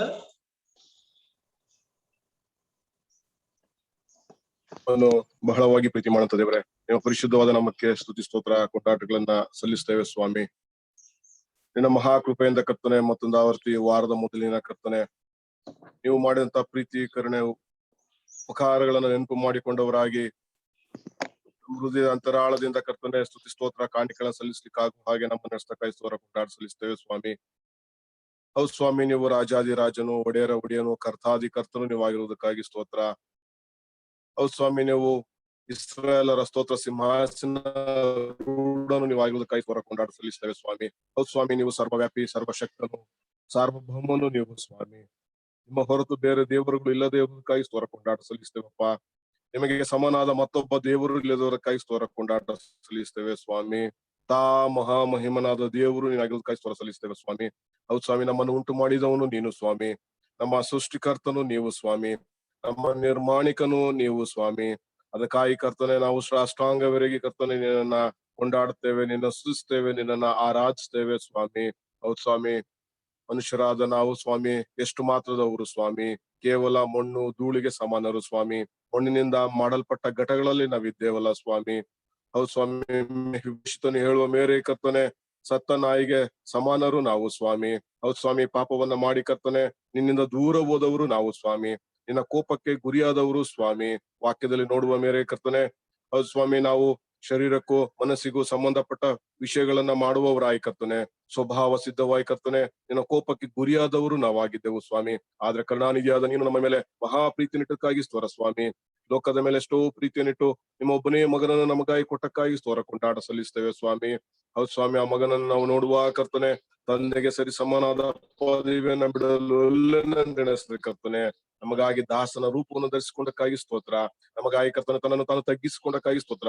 ನಮ್ಮ ತನ್ನನ್ನು ಬರಿದು ಮಾಡಿಕೊಂಡವನಾಗಿ ಕರ್ತನೆ ಮಕ್ಕಳು ರಕ್ತ ಮಾಂಸಧಾರಿಗಳಾಗಿರುವ ಮೇಲೆ ಕರ್ತನೆ ಆತನು ರಕ್ತ ಮಾಂಸಧಾರಿಯಾಗಿ ನಮಗಾಗಿ ಬಂದಕ್ಕಾಗಿ ಸ್ತೋತ್ರ ಕೊಂಡಾಟ ಸಲ್ಲಿಸ್ತೇವೆ ಸ್ವಾಮಿ. ಹೌದು ಸ್ವಾಮಿ, ನಮ್ಮ ಸ್ಥಿತಿಗತಿಗಳನ್ನ ನಾವು ಆಲೋಚನೆ ಮಾಡುವ ಕರ್ತನೆ ವಾಕ್ಯನ ನಾವು ಧ್ಯಾನ ಮಾಡುತ್ತಾ ಬಂದ ಮೇರೆಗೆ ಕರ್ತನೆ ಕುಷ್ಠ ರೋಗಿಗಳು ಉಪಾಧಿಯಲ್ಲಿ ಕರ್ತನೆ ಪಾಳ್ಯದ ಆಚೆಯಲ್ಲಿ ಇದ್ದಂತವ್ರು ನಾವಾಗಿದ್ದೆವು ಸ್ವಾಮಿ. ಹೌದು ಸ್ವಾಮಿ, ನಮ್ಮಲ್ಲಿ ಯಾವುದೇ ಒಳ್ಳೆತನಗಳಿರಲಿಲ್ಲ ಸ್ವಾಮಿ. ಅಶುದ್ಧರು ನಾವಾಗಿದ್ದೆವು ಸ್ವಾಮಿ. ಅಂತ ಅಶುದ್ಧರಾದ ನಮ್ಮನ್ನ ಕರ್ತನೆ ಪ್ರೀತಿ ಮಾಡಿ ಕರ್ತನೆ ಈ ಲೋಕಕ್ಕೆ ಕರ್ತನೆ ತಗ್ಗಿಸಿಕೊಂಡವನಾಗಿ ಬಂದಕ್ಕಾಗಿ ಸ್ತೋತ್ರ ಕೊಂಡಾಟ ಸಲ್ಲಿಸ್ತೇವೆ ಸ್ವಾಮಿ. ಹೌದು ಸ್ವಾಮಿ, ನಿಮ್ಮ ಪರಿಶುದ್ಧವಾದಂತ 33 ವರ್ಷಗಳ ಜೀವನಕ್ಕಾಗಿ ಸ್ತೋತ್ರ ಕೊಂಡಾಟ ಸಲ್ಲಿಸ್ತೇವೆ ಸ್ವಾಮಿ. ಹೌದು ಕರ್ತನೆ, ನೀವು ಯಾವುದೇ ಪಾಪವನ್ನ ಮಾಡದಂತವನು ಸ್ವಾಮಿ. ಪಾಪದ ಸೋಂಕಿಲ್ಲದವನು ನೀವು ಸ್ವಾಮಿ. ಪಾಪವನ್ನು ಅರಿಯದವನು ಸ್ವಾಮಿ. ನಿಮ್ಮ ಬಾಯಲ್ಲಿ ಯಾವುದೇ ವಂಚನೆಯ ಮಾತುಗಳು ಸಹ ಇರ್ಲಿಲ್ವಲ್ಲ ಸ್ವಾಮಿ. ಅಂತಹ ಪರಿಶುದ್ಧವಾದ ದೇವರು ಸ್ವಾಮಿ. ನನಗಾಗಿ ನಮಗಾಗಿ ಕರ್ತನೆ ಆ ದಿನ ಕಲ್ವಾರಿ ಕೂಜೆಯಲ್ಲಿ ಕರ್ತನೆ ಪ್ರಾಣವನ್ನ ಕೊಟ್ಟಕ್ಕಾಗಿ ಸ್ತೋತ್ರ ಕೊಂಡಾಟಗಳನ್ನು ಸಲ್ಲಿಸ್ತೇವೆ ಸ್ವಾಮಿ. ಹೌದು ಸ್ವಾಮಿ, ನಿನ್ನನ್ನು ಜಜ್ಜುವುದು ಯೆಹೋವನ ಸಂಕಲ್ಪವಾಗಿತ್ತಲ್ಲ ಸ್ವಾಮಿ. ಅದಕ್ಕಾಗಿ ಕರ್ತನೆ ನ್ಯಾಯವಾಗಿ ತೀರ್ಪು ಮಾಡುವ ಆತನಿಗೆ ಕರ್ತನೆ ನಿಮ್ಮನ್ನೇ ನೀವು ಅದನ್ನು ಒಪ್ಪಿಸಿಕೊಟ್ಟಕ್ಕಾಗಿ ಸ್ತೋತ್ರ ಕೊಂಡಾಟ ಸಲ್ಲಿಸ್ತೇವೆ ಸ್ವಾಮಿ. ಹೇಗೆ ಉಣ್ಣೆ ಕತ್ತರಿಸುವವನ ಮುಂದೆ ಕುರಿಯು ಮೌನವಾಗಿರ್ತದ ಸ್ವಾಮಿ, ಅದೇ ರೀತಿಯಲ್ಲಿ ಕರ್ತನೆ ನೀವು ಮೌನವಾಗಿ ಎಲ್ಲವನ್ನ ಸಹಿಸಿಕೊಂಡಕ್ಕಾಗಿ ಸ್ತೋತ್ರ ಕೊಂಡಾಟ ಸಲ್ಲಿಸ್ತೇವೆ ಸ್ವಾಮಿ. ನೀವು ಹೊತ್ತ ಹೊರೆಯು ನಮ್ಮ ಸಂಕಟವೇ ಆಗಿತ್ತಲ್ಲ ಸ್ವಾಮಿ. ಅದಕ್ಕಾಗಿ ಸ್ತೋತ್ರ ಕೊಂಡಾಟಗಳನ್ನ ಸಲ್ಲಿಸ್ತೇವೆ ಸ್ವಾಮಿ. ಹೌದು ಸ್ವಾಮಿ, ನೀವು 10,000 ಜನರಲ್ಲಿ ಧ್ವಜಪ್ರಾಯನು ಸ್ವಾಮಿ. ಆದ್ರೆ ನನಗಾಗಿ ಅದನ್ನ ಕುರೂಪಿಯಾಗಿ ಮಾಡಲ್ಪಟ್ಟಕ್ಕಾಗಿ ಸ್ತೋತ್ರ ಸಲ್ಲಿಸ್ತೇವೆ. ಹೌದು ಸ್ವಾಮಿ, ನೀನು ವ್ಯಾಧಿ ಪೀಡಿತನಾಗಿದ್ದಕ್ಕಾಗಿ ಸ್ತೋತ್ರ. ನೀನು ಸಂಕಷ್ಟಕ್ಕೊಳಗಾಗಿದ್ದಕ್ಕಾಗಿ ಸ್ತೋತ್ರ ಸಲ್ಲಿಸ್ತೇವೆ ಸ್ವಾಮಿ. ಹೌದು ಸ್ವಾಮಿ, ಆ ದಿನ ಕರ್ತನೆ ಜನರು ಮುಖವನ್ನ ಓರೆ ಮಾಡಿಕೊಂಡು ಹೋಗುವಷ್ಟು ಧಿಕ್ಕಾರಕ್ಕೊಳಗಾಗಿದೆ ಅಲ್ಲ ಸ್ವಾಮಿ. ಇವೆಲ್ಲವರಗಳನ್ನ ಕರ್ತನೆ ಮೌನವಾಗಿ ನನಗಾಗಿ ಸಹಿಸಿಕೊಂಡಕ್ಕಾಗಿ ಸ್ತೋತ್ರ ಕೊಂಡಾಟ ಸಲ್ಲಿಸ್ತೇವಪ್ಪ. ಖಂಡಿತವಾಗಿಯೂ ಪಾಪ ಮಾಡಿದವನು ನಾನು, ಅಪರಾಧ ಮಾಡಿದವನು ನಾನು ಸ್ವಾಮಿ. ಆದ್ರೆ ನಮ್ಮ ಪಾಪಗಳಿಗೆ ಸರಿಯಾಗಿ ನಮ್ಮನ್ನ ಶಿಕ್ಷಿಸ್ಲಿಲ್ಲ, ನಮ್ಮ ಅಪರಾಧಗಳಿಗೆ ತಕ್ಕ ಹಾಗೆ ನಮ್ಮನ್ನ ದಂಡಿಸ್ಲಿಲ್ಲ ಕರ್ತನೆ. ಆದ್ರೆ ಎಲ್ಲಾ ಶಿಕ್ಷೆಯನ್ನ ಕರ್ತನೆ, ಎಲ್ಲಾ ಶ್ರಮೆಯನ್ನ ಕರ್ತನೆ ನೀವು ಅನುಭವಿಸಿ ತೀರ್ಸಕ್ಕಾಗಿ ಸ್ತೋತ್ರ ಕೊಂಡಾಟಗಳನ್ನ ಸಲ್ಲಿಸ್ತೇವೆ ಸ್ವಾಮಿ. ಹೌದು ಸ್ವಾಮಿ, ಈ ರೀತಿಯಾಗಿ ಕರ್ತನೆ ನಿಮ್ಮ ದೇಹವನ್ನು ಸಮರ್ಪಿಸಿದ್ರ ಮುಖಾಂತರವಾಗಿ ಕರ್ತನೆ ಹೌದು ಸ್ವಾಮಿ ನಮ್ಮನ್ನ ಕರ್ತನೆ ತಂದೆಗೆ ನೀವು ನಮ್ಮನ್ನು ಅರ್ಪಿಸಿಕೊಂಡಕ್ಕಾಗಿ ಸ್ತೋತ್ರ ಕೊಂಡಾಟಗಳನ್ನ ಸಲ್ಲಿಸ್ತೇವೆ ಸ್ವಾಮಿ. ಹೌದು ಸ್ವಾಮಿ, ದೇಹವನ್ನು ಸಮಸ್ಯೆ ಮುಖಾಂತರ ಕರ್ತನೆ ವಿಧಿರೂಪವಾಗಿದ್ದಂತ ಧರ್ಮಶಾಸ್ತ್ರವನ್ನು ಇನ್ನು ಇಲ್ಲದಂತಾಗ ಮಾಡದಕ್ಕಾಗಿ ಸ್ತೋತ್ರ ಕೊಂಡಾಟ ಸಲ್ಲಿಸ್ತೇವೆ. ಹೌದು ಸ್ವಾಮಿ, ನಿಮ್ಮ ಸ್ಥೂಲ ದೇಹದ ಮುಖಾಂತರವಾಗಿ ಕರ್ತನೆ ಶಿಕ್ಷಣ ಅನುಭವಿಸಿದ್ರ ಮುಖಾಂತರವಾಗಿ ಕರ್ತನೆ ನಮ್ಮನ್ನ ನಿರಪರಾಧಿಗಳಾಗಿಯೂ ನಿರ್ದೋಷಿಗಳಾಗಿಯೂ ಯೆಹೋವನ ಮುಂದೆ ನಿಲ್ಲಿಸತಕ್ಕಾಗಿ ನಮ್ಗೆ ಸ್ತೋತ್ರ ಕೊಂಡಾಟಗಳನ್ನ ಸಲ್ಲಿಸ್ತೇವೆ ಸ್ವಾಮಿ. ಹೌದು ಸ್ವಾಮಿ, ನಾವು ವಾಕ್ಯದಲ್ಲಿ ನೋಡುವಂತೆ ಕರ್ತನೆ ರಕ್ತಧಾರೆ ಇಲ್ಲದೆ ಪಾಪ ಪರಿಹಾರವಿಲ್ಲ ಸ್ವಾಮಿ.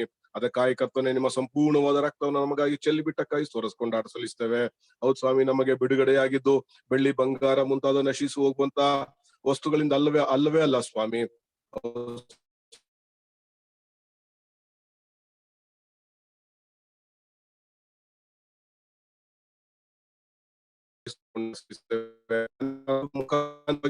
ನಾವು ಕರ್ತನೆ ಮಾಡಕ್ಕಾಗಿ ಕೊಂಡಾಡುತ್ತೇವೆ.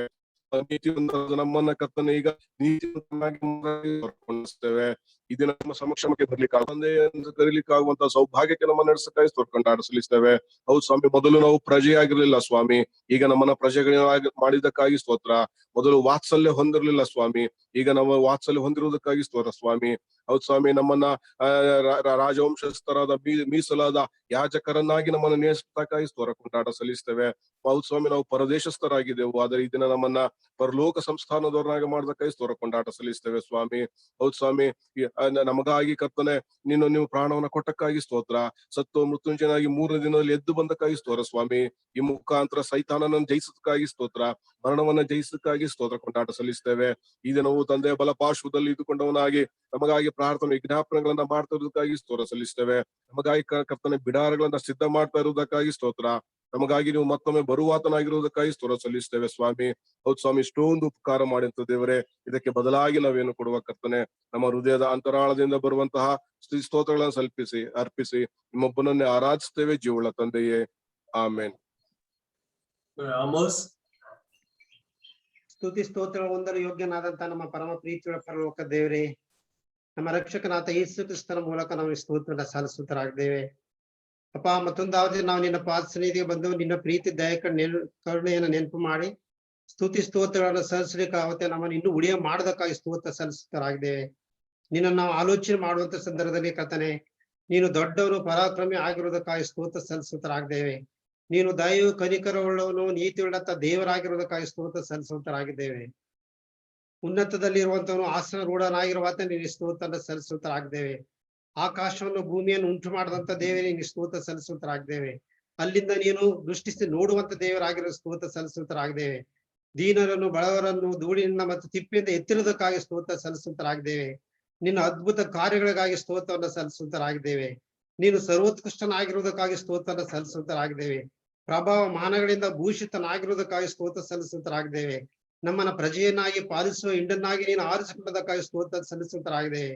ನೀನು ಒಳ್ಳೆಯವನಾಗಿರುವುದರಿಂದ ನಿನ್ನ ಕೃಪೆಯನ್ನ ನಿನ್ನ ಸತ್ಯತೆಯನ್ನ ನಮ್ಮ ಮೇಲೆ ಸದಾಕಾಲ ಇಟ್ಟಿರುವುದಕ್ಕಾಗಿ ಸ್ತೋತ್ರ ಸಲ್ಲಿಸುತ್ತರಾಗಿದ್ದೇವೆ.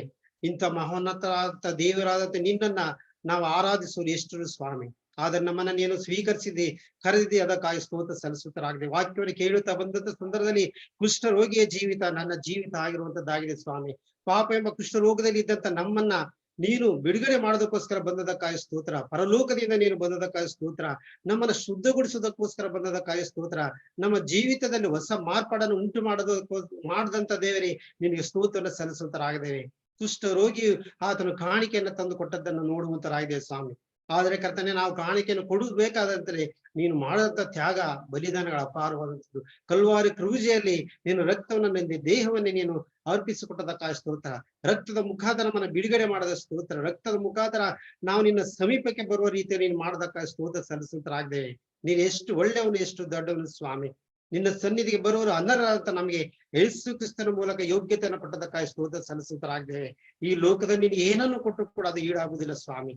ಆದ್ರೆ ನಮ್ಮ ಹೃದಯದಿಂದ ಬರುವಂತ ಸ್ತುತಿ ಸ್ತೋತ್ರಗಳನ್ನ ನಿನಗೆ ಸಲ್ಲಿಸುವಂತರಾಗಿದೆ. ನಿನ್ನ ಪ್ರೀತಿ ದಯಕರಣ ಎಲ್ಲ ನೆನಪು ಮಾಡುತ್ತಾ ತಗ್ಗಿದ ದೀನತೆಯಿಂದ ನಮ್ಮ ಹೃದಯದ ಬರುವಂತ ಸ್ತೋತ್ರ ಮ್ಯಾಗ್ನಲ್ಲಿ ಯೇಸು ಕ್ರಿಸ್ತನ ಮೂಲಕ ನಿನ್ನ ಪಾದಗಳಿಗೆ ಸಮರ್ಪಿಸಿ ನಿನ್ನೊಬ್ಬನ ಸ್ತುತಿ ಕೊಂಡಾಡುತ್ತೇವೆ ನಮ್ಮ ಪರಮ ತಂದೆಯ ದೇವರೇ, ಆಮೆನ್.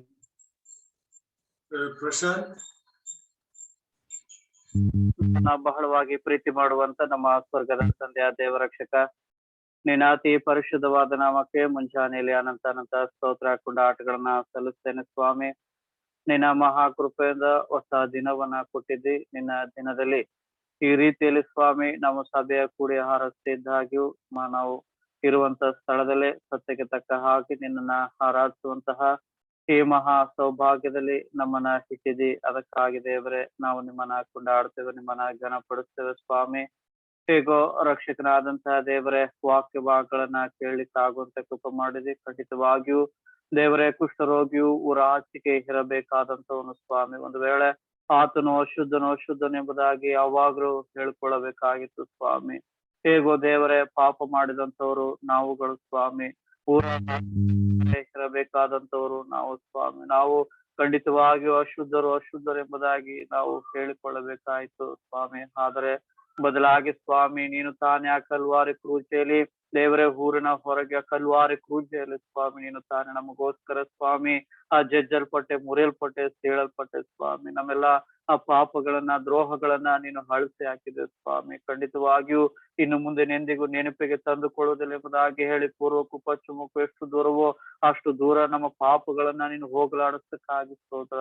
ದೇವರೇ ವಾಗ್ದಾನ ಮಾಡಿದ ಆತನು ನಂಬಿಗಸ್ತನಾಗಿದ್ದಾನಲ್ಲ, ನಂಬಿಕೆಯನ್ನು ಹುಟ್ಟಿಸುವಂತ ದೇವರು, ಪೂರೈಸುವಂತ ದೇವರು ನೀನಾಗಿದೆಯಲ್ಲ ಸ್ವಾಮಿ. ಖಂಡಿತವಾಗಿ ನಮ್ಮನ್ನ ಪಾಪದಿಂದ ಬಿಡಿಸಿ ಕ್ರಿಸ್ತನೆಂಬ ಬಂಡೆ ಮೇಲೆ ನಮ್ಮನ್ನ ನಿಲ್ಲಿಸಿದಿ ಸ್ವಾಮಿ. ಯಾರು ನಮ್ಮನ್ನ ದೇವರೇ ಕೆಳಕ್ಕೆ ಬೀಳಿಸ್ಲಿಕ್ಕೆ ಆಗದಂತ ರೀತಿ ನಮ್ಮನ್ನ ಇಟ್ಟಿದ್ದಿ ಸ್ವಾಮಿ. ಯಾಕಂದ್ರೆ ನೀನು ತಾಕೋನು ನನ್ನ ಕಣ್ಣು ಗುಡ್ಡೆಯನ್ನು ತಾಕೋನು ಎಂಬುದಾಗಿ ವಾಕ್ಯದಲ್ಲಿ ನೋಡ್ತೇವೆ. ಅಷ್ಟರ ಮಟ್ಟಿಗೆ ನೀನು ನಮ್ಮನ್ನ ಪ್ರೀತಿಸ್ತೀಯಲ್ಲ ಸ್ವಾಮಿ, ನೀವು ನಮ್ಮನ್ನ ಕರುಣಿಸುತ್ತೀಯಲ್ಲ. ಖಂಡಿತವಾಗಿ ನೀನು ಮಹೋನ್ನತನು ಸರ್ವಶಕ್ತನು ಸ್ವಾಮಿ, ಸರ್ವವ್ಯಾಪಿಯು ನೀನಾಗಿದೆಯಲ್ಲ. ನಮ್ಮ ಬಂಡೆಯು, ನಮ್ಮ ಕೋಟೆಯು, ನಮ್ಮ ಆಶ್ರಯ ದುರ್ಗವು ನೀನಾಗಿದೆಯಲ್ಲ ಸ್ವಾಮಿ. ನಿನ್ನ ವಾಕ್ಯದ ನೋಡುವ ಹಾಗೆ ಸ್ವಾಮಿ ಆ ದೇವರೇ ವಾಕ್ಯ ಎಂಬ ಆತನ ಅರ್ಹತೆ ರೀತಿ ಲೋಕಕ್ಕೆ ಬಂದನೆಂಬುದಾಗಿ ನೋಡ್ತೇವೆ. ವಾಕ್ಯವು ನೀನಾಗಿದೆಯಲ್ಲ ಸ್ವಾಮಿ, ನಿನ್ನ ಹೆಸರೇ ವಾಕ್ಯವಾಗಿದೆಯಲ್ಲ ಸ್ವಾಮಿ. ಖಂಡಿತವಾಗಿಯೂ ನಮ್ಮ ಪಾಪಗಳನ್ನ ಸ್ವಾಮಿ ನೀನು ಅಳಿಸಿ ಹಾಕಿದಕ್ಕಾಗಿ ಸ್ತೋತ್ರ. ಯಾಕೆಂದ್ರೆ ಕಡುಕೆಂಪಾದ ನಮ್ಮ ಪಾಪವನ್ನ ಹಿಮದ ಹಾಗೆ ಬೆಳಗಾಗ ಮಾಡೋದಕ್ಕಾಗಿ ನಿನಗೆ ಸ್ತೋತ್ರ ಸ್ವಾಮಿ. ಕುಗ್ಗಿದ ಮನಸ್ಸೇ ದೇವರಿಗೆ ಇಷ್ಟ ಯಜ್ಞ ಎಂಬುದಾಗಿ ನಿನ್ನ ವಾಕ್ಯದಲ್ಲಿ ನಾವು ನೋಡ್ತೇವೆ ಸ್ವಾಮಿ. ಕುಗ್ಗಿದ ಮನಸ್ಸಿನಿಂದ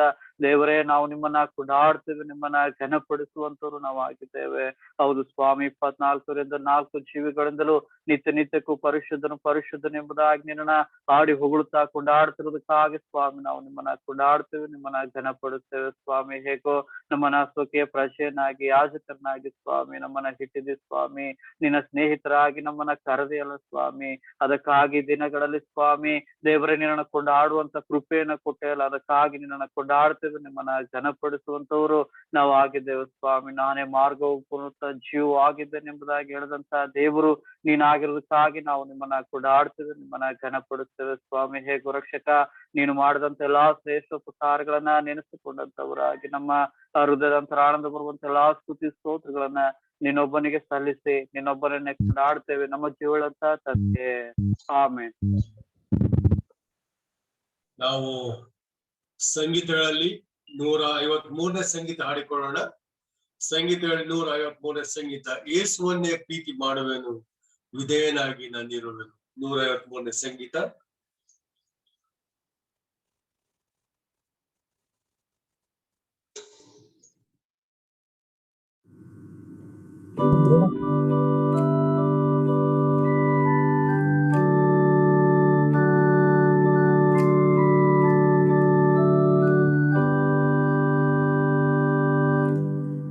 ಯೇಸುವನ್ನೇ ಪ್ರೀತಿ ಮಾಡುವೆನು, ವಿಧೇಯನಾಗಿ ನಾನಿರುವೆನು.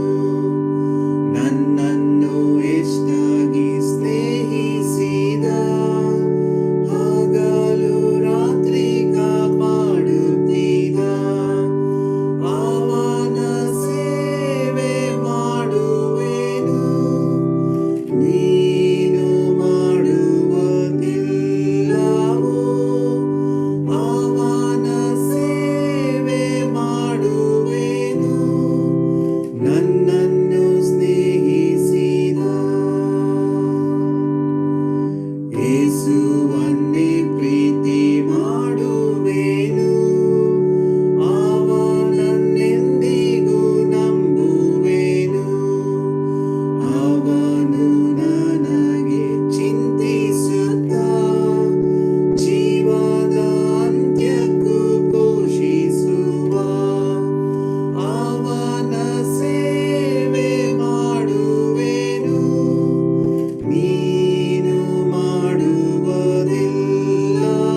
ಕರ್ತನ ಪರಿಶುದ್ಧ ನಾಮಕ್ಕೆ ಸ್ತೋತ್ರವಾಗಲಿ.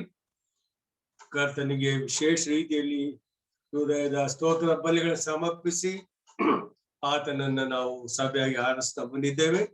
ಘನ ಮಾನ ಕೀರ್ತಿ ಮಹಿಮೆ ನಮ್ಮ ಕರ್ತನಿಗೆ ಸಲ್ಲಲಿ. ನಮ್ಮ ತಂದೆಯಾದ ದೇವರು ನಮ್ಮನ್ನ ಆರಿಸಿಕೊಂಡಿದ್ದಾನೆ. ನಮ್ಮ ಜೀವಿತ ನೋಡುವಾಗ ಕತ್ತಲಿನ ಜೀವಿತ, ಪಾಪದ ಜೀವಿತ, ಇದರಿಂದಾಗಿ ನಾವು ಸತ್ತು ಹೋಗಿದ್ದಂಥವ್ರು, ನಿತ್ಯ ನಾಶನಕ್ಕೆ ಗುರಿಯಾಗಿದ್ದಂಥವ್ರು. ಇಂಥ ನಮ್ಮನ್ನ ದೇವರು ಆತನು ಪ್ರೀತಿ ಮಾಡಿದನು. ದೇವರು ಲೋಕದ ಮೇಲೆ ಎಷ್ಟೋ ಪ್ರೀತಿಯನ್ನಿಟ್ಟು ತನ್ನ ಒಬ್ಬನೇ ಮಗನನ್ನು ಕೊಡುವುದರ ಮೂಲಕವಾಗಿ ಆತನು ನಮ್ಮನ್ನ ರಕ್ಷಿಸಿದನೆಂಬುದಾಗಿ ನಾವು ನೋಡ್ತೇವೆ.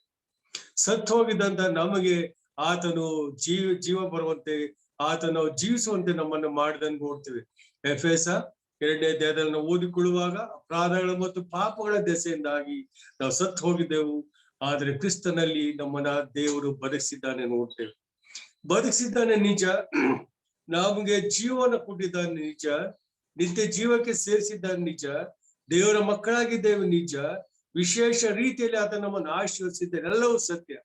ಅದೇ ಸಮಯದಲ್ಲಿ ದೇವರು ತನ್ನ ಮಕ್ಕಳಂತ ನಾವು ಯಾವ ರೀತಿಯಲ್ಲಿ ಇರಬೇಕೆಂಬುದಾಗಿ ಆತನ ಅಪೇಕ್ಷೆ ಪಡುವ ಆತನಾಗಿದ್ದಾನೆ.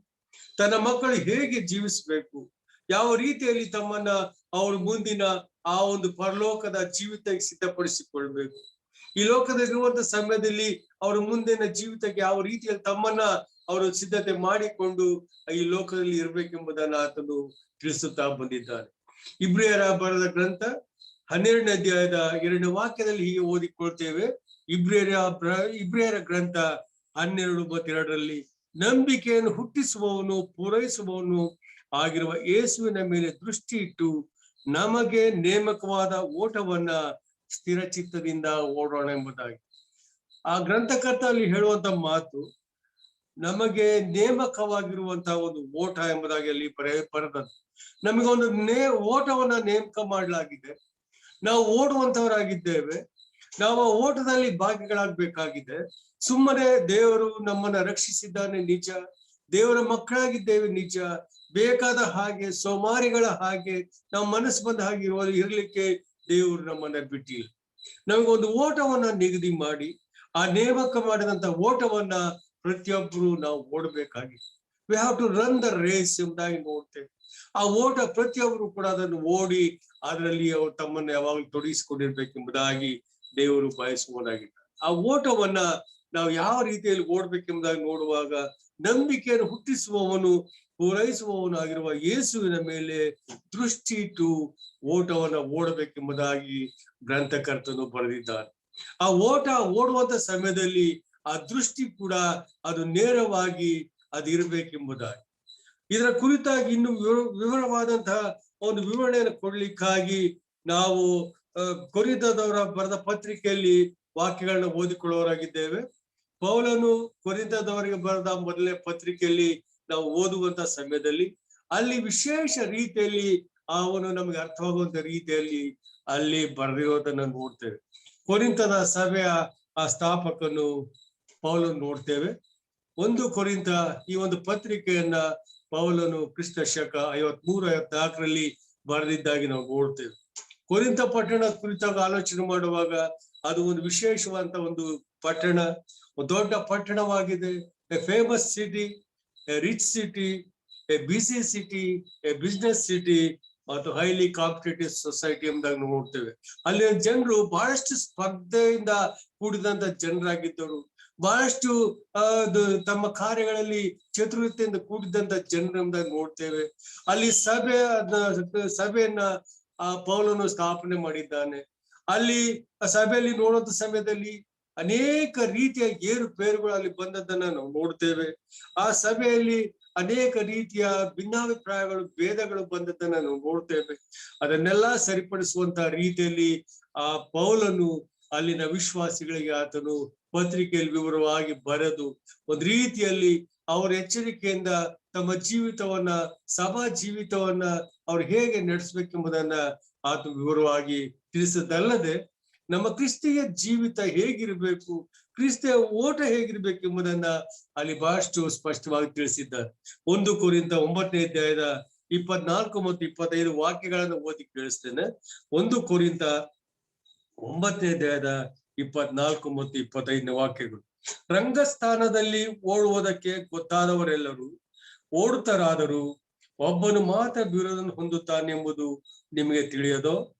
ಅವರಂತೆ ನೀವು ಬಿರುದನ್ನು ಪಡ್ಕೊಳ್ಳಬೇಕೆಂತಲೇ ಓಡಿರಿ.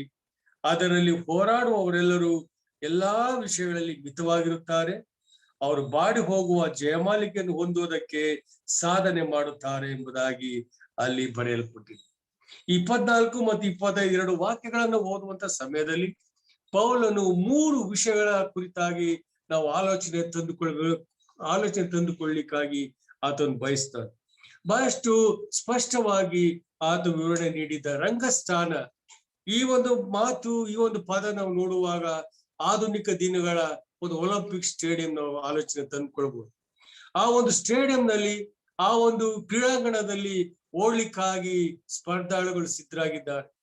ಆ ಸ್ಪರ್ಧಾಳುಗಳು ಅವರು ಓಡ್ಲಿಕ್ಕೆ ಅಲ್ಲಿ ಅವರು ಬರುವಂತವರಾಗಿದ್ದಾರೆ. ಅಲ್ಲಿ ದೊಡ್ಡ ಸ್ಪರ್ಧೆ ಉಂಟು. ಜಗತ್ತಿನ ಎಲ್ಲ ರಾಷ್ಟ್ರಗಳಲ್ಲಿ ಪ್ರಖ್ಯಾತಿ ಪಡೆದಿರ್ತಕ್ಕಂತಹ ಅತ್ಯುನ್ನತ ಒಂದು ಮಟ್ಟದಲ್ಲಿ ಅವ್ರು ಸಾಧನೆ ಮಾಡಿರ್ತಕ್ಕಂಥ ಆ ಸ್ಪರ್ಧಾಳುಗಳು ಆ ಒಂದು ಸ್ಪರ್ಧೆಯಲ್ಲಿ ಭಾಗವಹಿಸ್ಲಿಕ್ಕೆ ಬಂದಿರ್ತಾರೆ. ಅಂತ ರೀತಿಯಲ್ಲಿ ಆ ವಿಶೇಷವಾದ ಸ್ಪರ್ಧೆ ಅದಾಗಿರ್ತದೆ. ಇಲ್ಲಿ ಪೌಲನು ಹೇಳುವಂತ ಮಾತು, ರಂಗಸ್ಥಾನದಲ್ಲಿ ಜನರು ಅಥವಾ ಸ್ಪರ್ಧಿಗಳು ಓಡುವುದಕ್ಕಾಗಿ ಬಂದಿದ್ದಾರೆ. ಇದು ಓಟದ ಸ್ಪರ್ಧೆ ಆಗಿದೆ. It's a track event. ಓಡ್ತಕ್ಕಂಥ ಎಲ್ಲಾ ಓಟಗಾರರು ಅಲ್ಲಿ ಓಡ್ಲಿಕ್ಕಾಗಿ ಬಂದು ಅವರು ನಿಂತಿದ್ದಾರೆ ಎಂಬುದಾಗಿ ನಾವು ನೋಡ್ತೇವೆ. ಈ ಓಡುವಂತ ಸಮಯದಲ್ಲಿ ಅಲ್ಲಿ ಮೊದಲ ಒಂದು ಬಹುಮಾನ ಒಂದೇ ಒಂದಿರ್ತದೆ.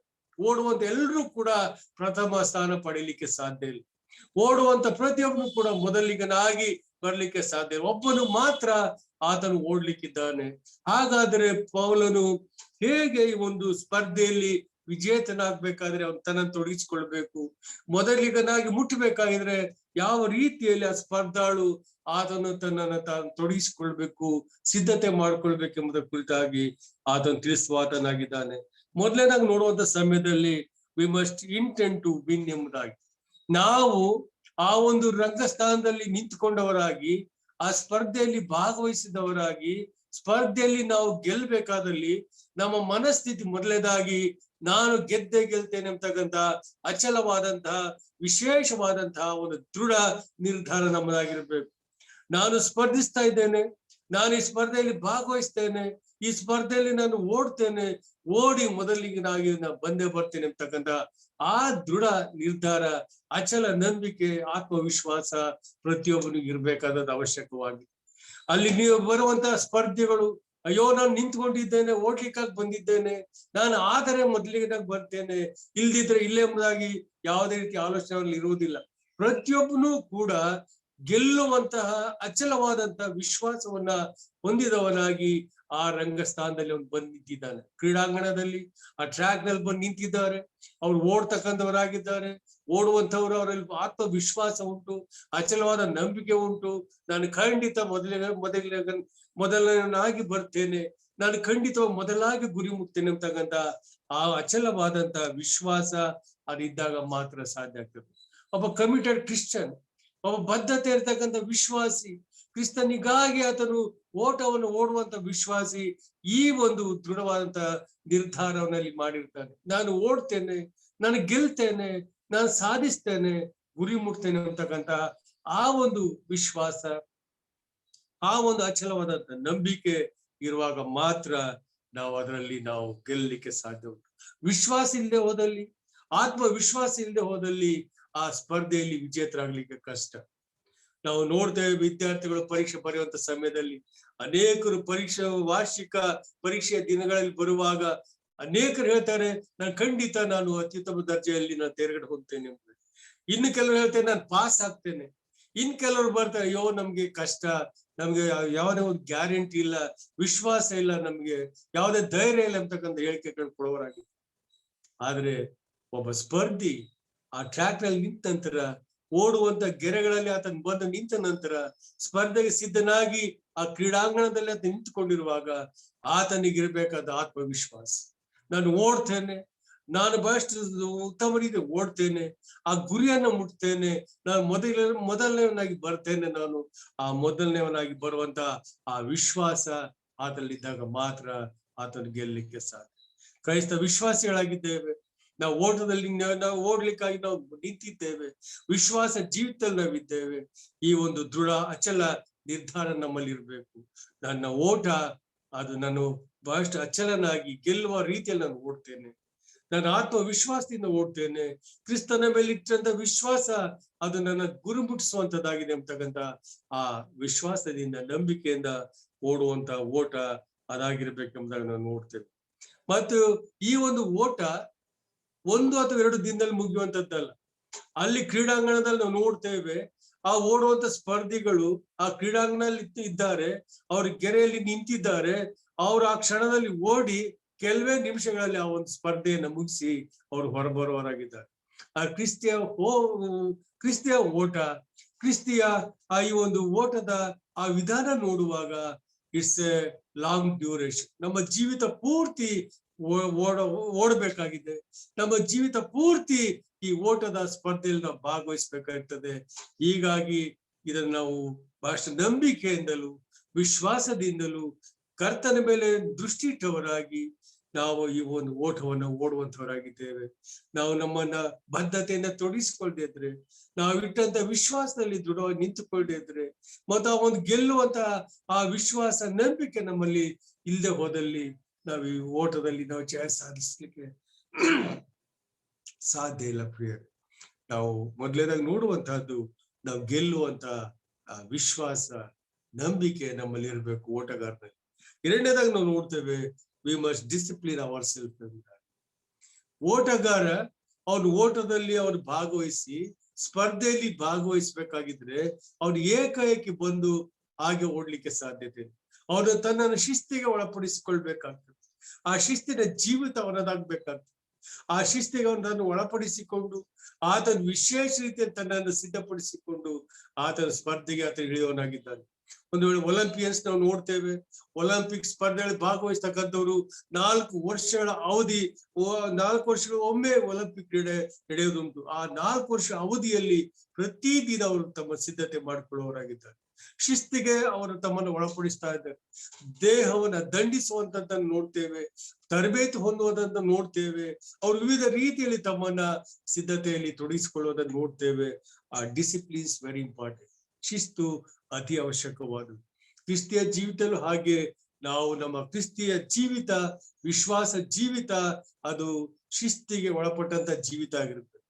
ಶಿಸ್ತಿನಿಂದ ಇಲ್ಲದೆ ಇದ್ದಲ್ಲಿ, ಶಿಸ್ತಿಗೆ ಒಳಪಡಿಸಿಕೊಳ್ಳದೆ ಇದ್ದಲ್ಲಿ, ನಮ್ಮ ದೇಹವನ್ನ ಜಜ್ಜಿ ಸ್ವಾಧೀನ ಮಾಡಿಕೊಳ್ಳದೆ ಹೋದಲ್ಲಿ ನಾವು ಈ ಒಂದು ಓಟದಲ್ಲಿ ಜಯಶಾಲಿಗಳಾಗ್ಲಿಕ್ಕಾಗಿ ಸಾಧ್ಯ. ನಾವು ಸ್ಪರ್ಧೆಗಳನ್ನು ನೋಡ್ತೇವೆ, ಸ್ಪರ್ಧಾಳುಗಳನ್ನ ನಾವು ನೋಡ್ತೇವೆ, ಓಟಗಾರರನ್ನು ನೋಡ್ತೇವೆ. ಅವರಿಗೆ ಒಬ್ಬ ಕೋಚ್ ಇರ್ತಾರೆ, ತರಬೇತುದಾರನನ್ನ ಅವ್ರು ಇಟ್ಕೊಂಡಿರ್ತಾರೆ. ಒಬ್ಬ ತರಬೇತುದಾರ ಅವರಿಗೆ ತರಬೇತಿ ಕೊಡುವನಾಗಿದ್ದಾನೆ. ಈ ಸ್ಪರ್ಧೆಗೆ ಇದೇ ರೀತಿಯಲ್ಲಿ ತರಬೇತಿ ಮಾಡ್ಬೇಕೆಂಬುದಾಗಿ ಆತನು ಆ ತರಬೇತುದಾರ ಆತನ ಸಿದ್ಧಗೊಳಿಸ್ತಾನೆ. ತರಬೇತುದಾರ ಆ ಸ್ಪರ್ಧೆ ಎಲ್ಲ ನಿಯಮಗಳನ್ನ ಆತನಿಗೆ ತಿಳಿಸುವನಾಗಿದ್ದಾನೆ. ಆ ಎಲ್ಲಾ ನಿಯಮಗಳನ್ನ ಆತನಿಗೆ ಮನದಟ್ಟು ಮಾಡಿಕೊಡ್ತಾ ಇದ್ದಾನೆ. ಮತ್ತು ಯಾವ ರೀತಿಯಲ್ಲಿ ತಾನು ಸಿದ್ಧಪಡಿಸಿಕೊಳ್ಬೇಕು, ಯಾವ ರೀತಿಯಲ್ಲಿ ತರಬೇತಿ ಕೊಡ್ಬೇಕೆಂಬುದನ್ನ ಆತನು ಆ ಒಂದು ತರಬೇತುದಾರ ಮೊದಲೇ ನಿರ್ಧರಿಸಿ ಆ ಒಂದು ಸ್ಪರ್ಧಾಳಿಗೆ ಆತನು ವಿಶೇಷ ರೀತಿಯಲ್ಲಿ ತರಬೇತಿ ಕೊಡ್ತಕ್ಕಂಥವನಾಗಿದ್ದಾನೆ. ಅವನನ್ನ ಸಜ್ಜುಗೊಳಿಸುವಂತ ಕಾರ್ಯ ತರಬೇತಿದಾರನದಾಗಿದೆ ಎಂಬುದನ್ನು ನೋಡ್ತೇವೆ. ಹಾಗೆ ವಿಶ್ವಾಸಿ ಜೀವಿತಲ್ಲಿಯೂ ಕೂಡ ನಮಗೊಬ್ಬ ತರಬೇತುದಾರನಿದ್ದಾನೆ. ಆತನು ಪವಿತ್ರಾತ್ಮನು ತಾನೆ. ಪವಿತ್ರಾತ್ಮನು ನಮ್ಮನ್ನು ವಿಶೇಷ ರೀತಿಯಲ್ಲಿ ಆತನು ನಮ್ಮನಿಗೆ ತಿಳುವಳಿಕೆ ಕೊಡುವಾತನಾಗಿದ್ದಾನೆ, ನಮ್ಮನ್ನು ಎಚ್ಚರಿಸುವಾತನಾಗಿದ್ದಾನೆ, ಧೈರ್ಯಪಡಿಸುವಾತನಾಗಿದ್ದಾನೆ, ನಮಗೆ ವಿಶೇಷವಾದ ರೀತಿಯಲ್ಲಿ ನಮಗೆ ಕಲಿಸಿಕೊಡುವಾತನಾಗಿದ್ದಾನೆ. ಆತನು ನಮ್ಮನ್ನ ಸಿದ್ಧಗೊಳಿಸಿ ಆ ಒಂದು ಓಟದಲ್ಲಿ ಓಡ್ಲಿಕ್ಕಾಗಿ ನಮ್ಮನ್ನ ಸಜ್ಜುಗೊಳಿಸುವಂತ ಒಬ್ಬ ತರಬೇತುದಾರನು ಪವಿತ್ರಾತ್ಮನು ತಾನೇ ಆಗಿದ್ದಾನೆ. ನಾವು ತಪ್ಪದ ಹಾಗೆ, ತಪ್ಪಿ ಹೋಗದ ಹಾಗೆ, ನಿಯಮ ಬಿಟ್ಟು ಓಡದ ಹಾಗೆ ಆತನು ನಮ್ಮ ವಿಶೇಷ ರೀತಿಯಲ್ಲಿ ತಿಳುವಳಿಕೆಯನ್ನು ಕೊಟ್ಟವನಾಗಿ ಮತ್ತು ವಿಶೇಷ ರೀತಿಯಲ್ಲಿ ನಮ್ಮನ್ನು ಎಚ್ಚರಿಸುತ್ತಾ, ನಮ್ಮನ್ನ ತಿದ್ದುತ್ತಾ, ನಮ್ಮನ್ನ ಆತನು ಮುನ್ನಡೆಸುವಾತನಾಗಿದ್ದಾನೆ. ಈ ಒಂದು ತರಬೇತಿದಾರನಿಗೆ ನಾವು ಒಳಪಟ್ಟವರಾಗಿರ್ಬೇಕು. ಒಬ್ಬ ಸ್ಪರ್ಧಾಳು ಆತನ ತರಬೇತುದಾರನಿಗೆ ಆತನ ಒಳಗಾಗದಿದ್ದರೆ ಆ ತರಬೇತುದಾರನಿಗೆ ನಾವು ಏನು ಕಲೀಲಿಕ್ಕೆ ಸಾಧ್ಯ ಇಲ್ಲ, ಅವನು ಓಟವನ್ನು ಗೆಲ್ಲಲಿಕ್ಕೆ ಸಾಧ್ಯ ಇಲ್ಲ. ಕ್ರಿಸ್ತಿಯ ಜೀವಿತದಲ್ಲಿ ಪವಿತ್ರಾತ್ಮನೆಂಬತಕ್ಕಂತ ನಮ್ಮ ತರಬೇತುದಾರನಿಗೆ ನಮ್ಮನ್ನು ಒಪ್ಪಿಸಿಕೊಡುವಾಗ ಆತನು ನಮ್ಮನ್ನು ವಿಶೇಷ ರೀತಿಯಲ್ಲಿ ತರಬೇತಿ ಪಡಿಸಿ, ಆತ ನಮ್ಮನ್ನು ವಿಶೇಷ ರೀತಿಯಲ್ಲಿ ಸಿದ್ಧಗೊಳಿಸಿ ಓಟದಲ್ಲಿ ನಾವು ಮುಂದೆ ಸಾಗಲಿಕ್ಕೆ ಸಾಧ್ಯ ಮಾಡುವಂತದ್ದಾಗಿರ್ತದೆ. ಮತ್ತು ಸ್ಪರ್ಧಾಳು ನೋಡ್ತೇವೆ, ಒಬ್ಬ ಓಟಗಾರ ನೋಡ್ತೇವೆ, ಅವನಿಗೊಬ್ಬ ಡಯಟಿಷಿಯನ್ ಇರ್ತಾನೆ, ಅವನು ಆಹಾರ ತಜ್ಞನು, ಅವನ ಆಹಾರವನ್ನ ನಿಯಂತ್ರಿಸುವವನಾಗಿದ್ದಾನೆ. ಅವನು ಬೇಕಾದದನ್ನೆಲ್ಲ ತಿನ್ಲಿಕ್ಕೆ ಅವಕಾಶ ಇಲ್ಲ. ಸಿಕ್ಕಾಪಟ್ಟೆ ಅವನಿಗೆ ಕಣ್ಣು ಬಯಸಿದಂತ ತಿನ್ಲಿಕ್ಕಾಗಲಿ, ನಾಲಿಗೆ ರುಚಿ ಕೇಳಿದಂತ ಎಲ್ಲವನ್ನು ತಿನ್ಲಿಕ್ಕಾಗ್ಲಿ ಅವನಿಗೆ ಅವಕಾಶ ಇಲ್ಲ. ಒಂದು ವೇಳೆ ಜಂಕ್ ಫುಡ್ ಆಗ್ಲಿ, ಫಾಸ್ಟ್ ಫುಡ್ ಆಗ್ಲಿ ಅದನ್ನ ತಿನ್ಲಿಕ್ಕೆ ಅವಕಾಶ ಇಲ್ಲ. ಆಹಾರ ತಜ್ಞ ಏನ್ ಹೇಳ್ತಾನೆ, ಅವನಿಗೆ ಬೇಕಾದಂತಹ ನ್ಯೂಟ್ರಿಷಿಯಸ್ ಫುಡ್ ಏನ್ ಬೇಕು, ಅವನ ಸ್ಪರ್ಧೆಯಲ್ಲಿ ಅವನ ದೇಹ ಅದಕ್ಕೆ ಸಿದ್ಧವಾಗ್ಬೇಕಾಗಿ ಏನೆಲ್ಲ ಆಹಾರ ಬೇಕು ಅದೆಲ್ಲವನ್ನ ಆಹಾರ ತಜ್ಞ ಅವರು ತಿಳಿಸುವ ಮೇರೆಗೆ ಆ ಒಂದು ಸ್ಪರ್ಧಾಳು ಅಥವಾ ಓಟಗಾರ ಅದನ್ನ ಅವನು ತೆಗೆದುಕೊಳ್ಬೇಕಾಗಿರ್ತದೆ. ಆ ಆಹಾರಗಳನ್ನು ಅವನು ತೆಗೆದುಕೊಳ್ಳುವಾಗ ಅವನ ದೇಹ ದೃಢವಾಗ್ತದೆ, ಅವನ ದೇಹಕ್ಕೆ ಶಕ್ತಿ ಬರ್ತದೆ, ಅವನ ದೇಹಕ್ಕೆ ವಿಶೇಷ ರೀತಿಯಲ್ಲಿ ಅದು ಪೂರಕವಾಗ್ತದೆ, ಅವನು ಓಟದಲ್ಲಿ ಓಡ್ಲಿಕ್ಕೆ ಸಾಧ್ಯ ಆಗ್ತದೆ. ಕ್ರಿಸ್ತಿಯ ಜೀವಿತದಲ್ಲಿ, ನಮ್ಮ ವಿಶ್ವಾಸ ಜೀವಿತದಲ್ಲಿ ನಮಗೆ ವಿಶೇಷ ರೀತಿಯಲ್ಲಿ ದೇವರ ವಾಕ್ಯ ಆಹಾರವಾಗಿ ಕೊಡಲ್ಪಟ್ಟಿದೆ. ದೇವರ ವಾಕ್ಯ ಅದು ನಮಗೆ ವಿಶೇಷ ರೀತಿಯಲ್ಲಿ ಪೋಷಿಸುವಂತದ್ದಾಗಿದೆ. ನಾವು ಏನನ್ನ ತೆಗೆದುಕೊಳ್ಬೇಕು, ನಮ್ಮ ಆತ್ಮಿಕ ಜೀವಿತ ಬಲ ಹೊಂದಬೇಕಾಗಿದ್ರೆ, ಓಟದಲ್ಲಿ ನಾವು ಓಡ್ಬೇಕಾಗಿದ್ರೆ, ಆತ್ಮಿಕ ಶಕ್ತಿಯನ್ನು ಹೊಂದಬೇಕಾಗಿದ್ರೆ ದೇವರ ವಾಕ್ಯ ವಿಶೇಷ ರೀತಿಯಲ್ಲಿ ನಮ್ಮನ್ನ ಬಲಪಡಿಸುವಂತಹ ಉಜ್ಜೀವಿಸುವಂತಹ ಮಾತುಗಳನ್ನ ದೇವರ ವಾಕ್ಯ ನಮ್ಗೆ ತಿಳಿಸಿಕೊಟ್ಟು ನಮ್ಮನ್ನ ಬಲಪಡಿಸುವಂತದ್ದು ಆಗಿದೆ. ಯಾವುದನ್ನ ನಾವು ತೆಗೆದುಕೊಳ್ಬೇಕು, ಯಾವುದನ್ನ ಬಿಡಬೇಕು, ಯಾವುದ್ರಲ್ಲಿ ತೊಡಗಬೇಕು, ಯಾವುದ್ರಲ್ಲಿ ನಿರಾಕರಿಸ್ಬೇಕು, ಯಾವುದನ್ನ ಹಿಡ್ಕೊಳ್ಬೇಕು, ಯಾವುದ್ರಲ್ಲಿ ನಾವು ಅಪ್ಪಿಕೊಳ್ಬೇಕು, ಸಂಗತಿಗಳನ್ನ ದೇವರ ವಾಕ್ಯ ನಮ್ಗೆ ತಿಳಿಸಿ ನಮ್ಮನ್ನ ಮುನ್ನಡೆಸುವಂತದ್ದಾಗಿದೆ. ಒಬ್ಬ ಓಟಗಾರ ಮತ್ತೊಂದು ಸಂಗತಿಯನ್ನ ಅವನಲ್ಲಿ ನಾವು ನೋಡ್ತೇವೆ. ಅವನನ್ನ ಶಿಸ್ತಿಗೆ ಒಳಪಡಿಸಿಕೊಳ್ಳುವಾಗ ಅವನ ಅನೇಕ ಸಂಗತಿಗಳನ್ನ ತ್ಯಾಗ ಮಾಡ್ಬೇಕಾಗ್ತದೆ. ಅನೇಕ ಸಂಗತಿಗಳನ್ನ ತ್ಯಾಗ ಮಾಡ್ಬೇಕು. ನಿದ್ರೆಯನ್ನ ಆತನು ತ್ಯಾಗ ಮಾಡ್ಬೇಕಾಗ್ತದೆ, ಅವನು ವಿಶ್ರಾಂತಿಯನ್ನ ತ್ಯಾಗ ಮಾಡ್ಬೇಕಾಗ್ತದೆ, ಮತ್ತು ಮನರಂಜನೆಯನ್ನ ತ್ಯಾಗ ಮಾಡ್ಬೇಕಾಗ್ತದೆ. ಅನೇಕ ಸಮಯದಲ್ಲಿ ಅವನ ಕುಟುಂಬದ ಆ ಒಂದು ಅನ್ಯೋನ್ಯತೆಯನ್ನು ನಾವು ದೂರ ಇರ್ಬೇಕಾಗ್ತದೆ, ಕುಟುಂಬದವರೇ ದೂರ ಇರ್ಬೇಕಾಗ್ತದೆ. ಆಗ ಮಾತ್ರ ಅವನ ಒಂದು ಸ್ಪರ್ಧೆಯಲ್ಲಿ ಆತನು ಗೆಲ್ಲಲಿಕ್ಕೆ ಅವನು ಸಾಧ್ಯ ಆಗ್ತದೆ.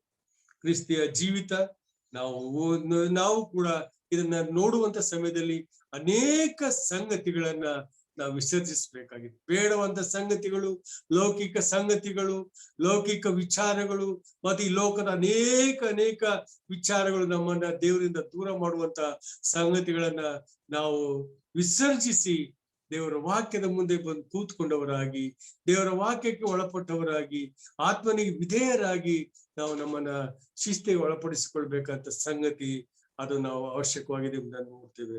ಅಷ್ಟು ಮಾತ್ರವಲ್ಲ, ಒಬ್ಬ ಓಟಗಾರ ಆತನು ಹೆಚ್ಚಾದ ಸಮಯವನ್ನ ಆತನು ಕ್ರೀಡಾಂಗಣದಲ್ಲಿ ಕಳೆಯಬೇಕಾಗಿತ್ತು. ಒಬ್ಬ ಓಟಗಾರ ಆತನು ಯಾವಾಗ್ಲೂ ಮನೆಯಲ್ಲೇ ಇರ್ಲಿಕ್ಕೆ ಸಾಧ್ಯ ಇಲ್ಲ. ಅವನು ಯಾವಾಗ್ಲೂ ತನ್ನ ಸಮಯವನ್ನ ಆ ಕ್ರೀಡಾಂಗಣದಲ್ಲಿ ಆತನು ಸಮಯವನ್ನು ಕಳೆಯುವ ಆತನಾಗಿದ್ದಾನೆ. ಪ್ರತಿದಿನ ಅಭ್ಯಾಸ ಮಾಡ್ತಕ್ಕಂಥವನಾಗಿದ್ದಾನೆ. ಪ್ರತಿದಿನ ಗಂಟೆ ಆ ಕ್ರೀಡಾಂಗಣದಲ್ಲಿ ಆತನು ತೊಡಗಿಸಿಕೊಂಡವನಾಗಿ ಅಲ್ಲಿ ಅವನು ಅಭ್ಯಾಸ ಮಾಡುತ್ತಾ ಮುಂಜಾನೆ ಸಂಜೆ ಎಲ್ಲಾ ಸಮಯದಲ್ಲಿ ಆತನು ಅಭ್ಯಾಸ ಮಾಡುವಂತವನು.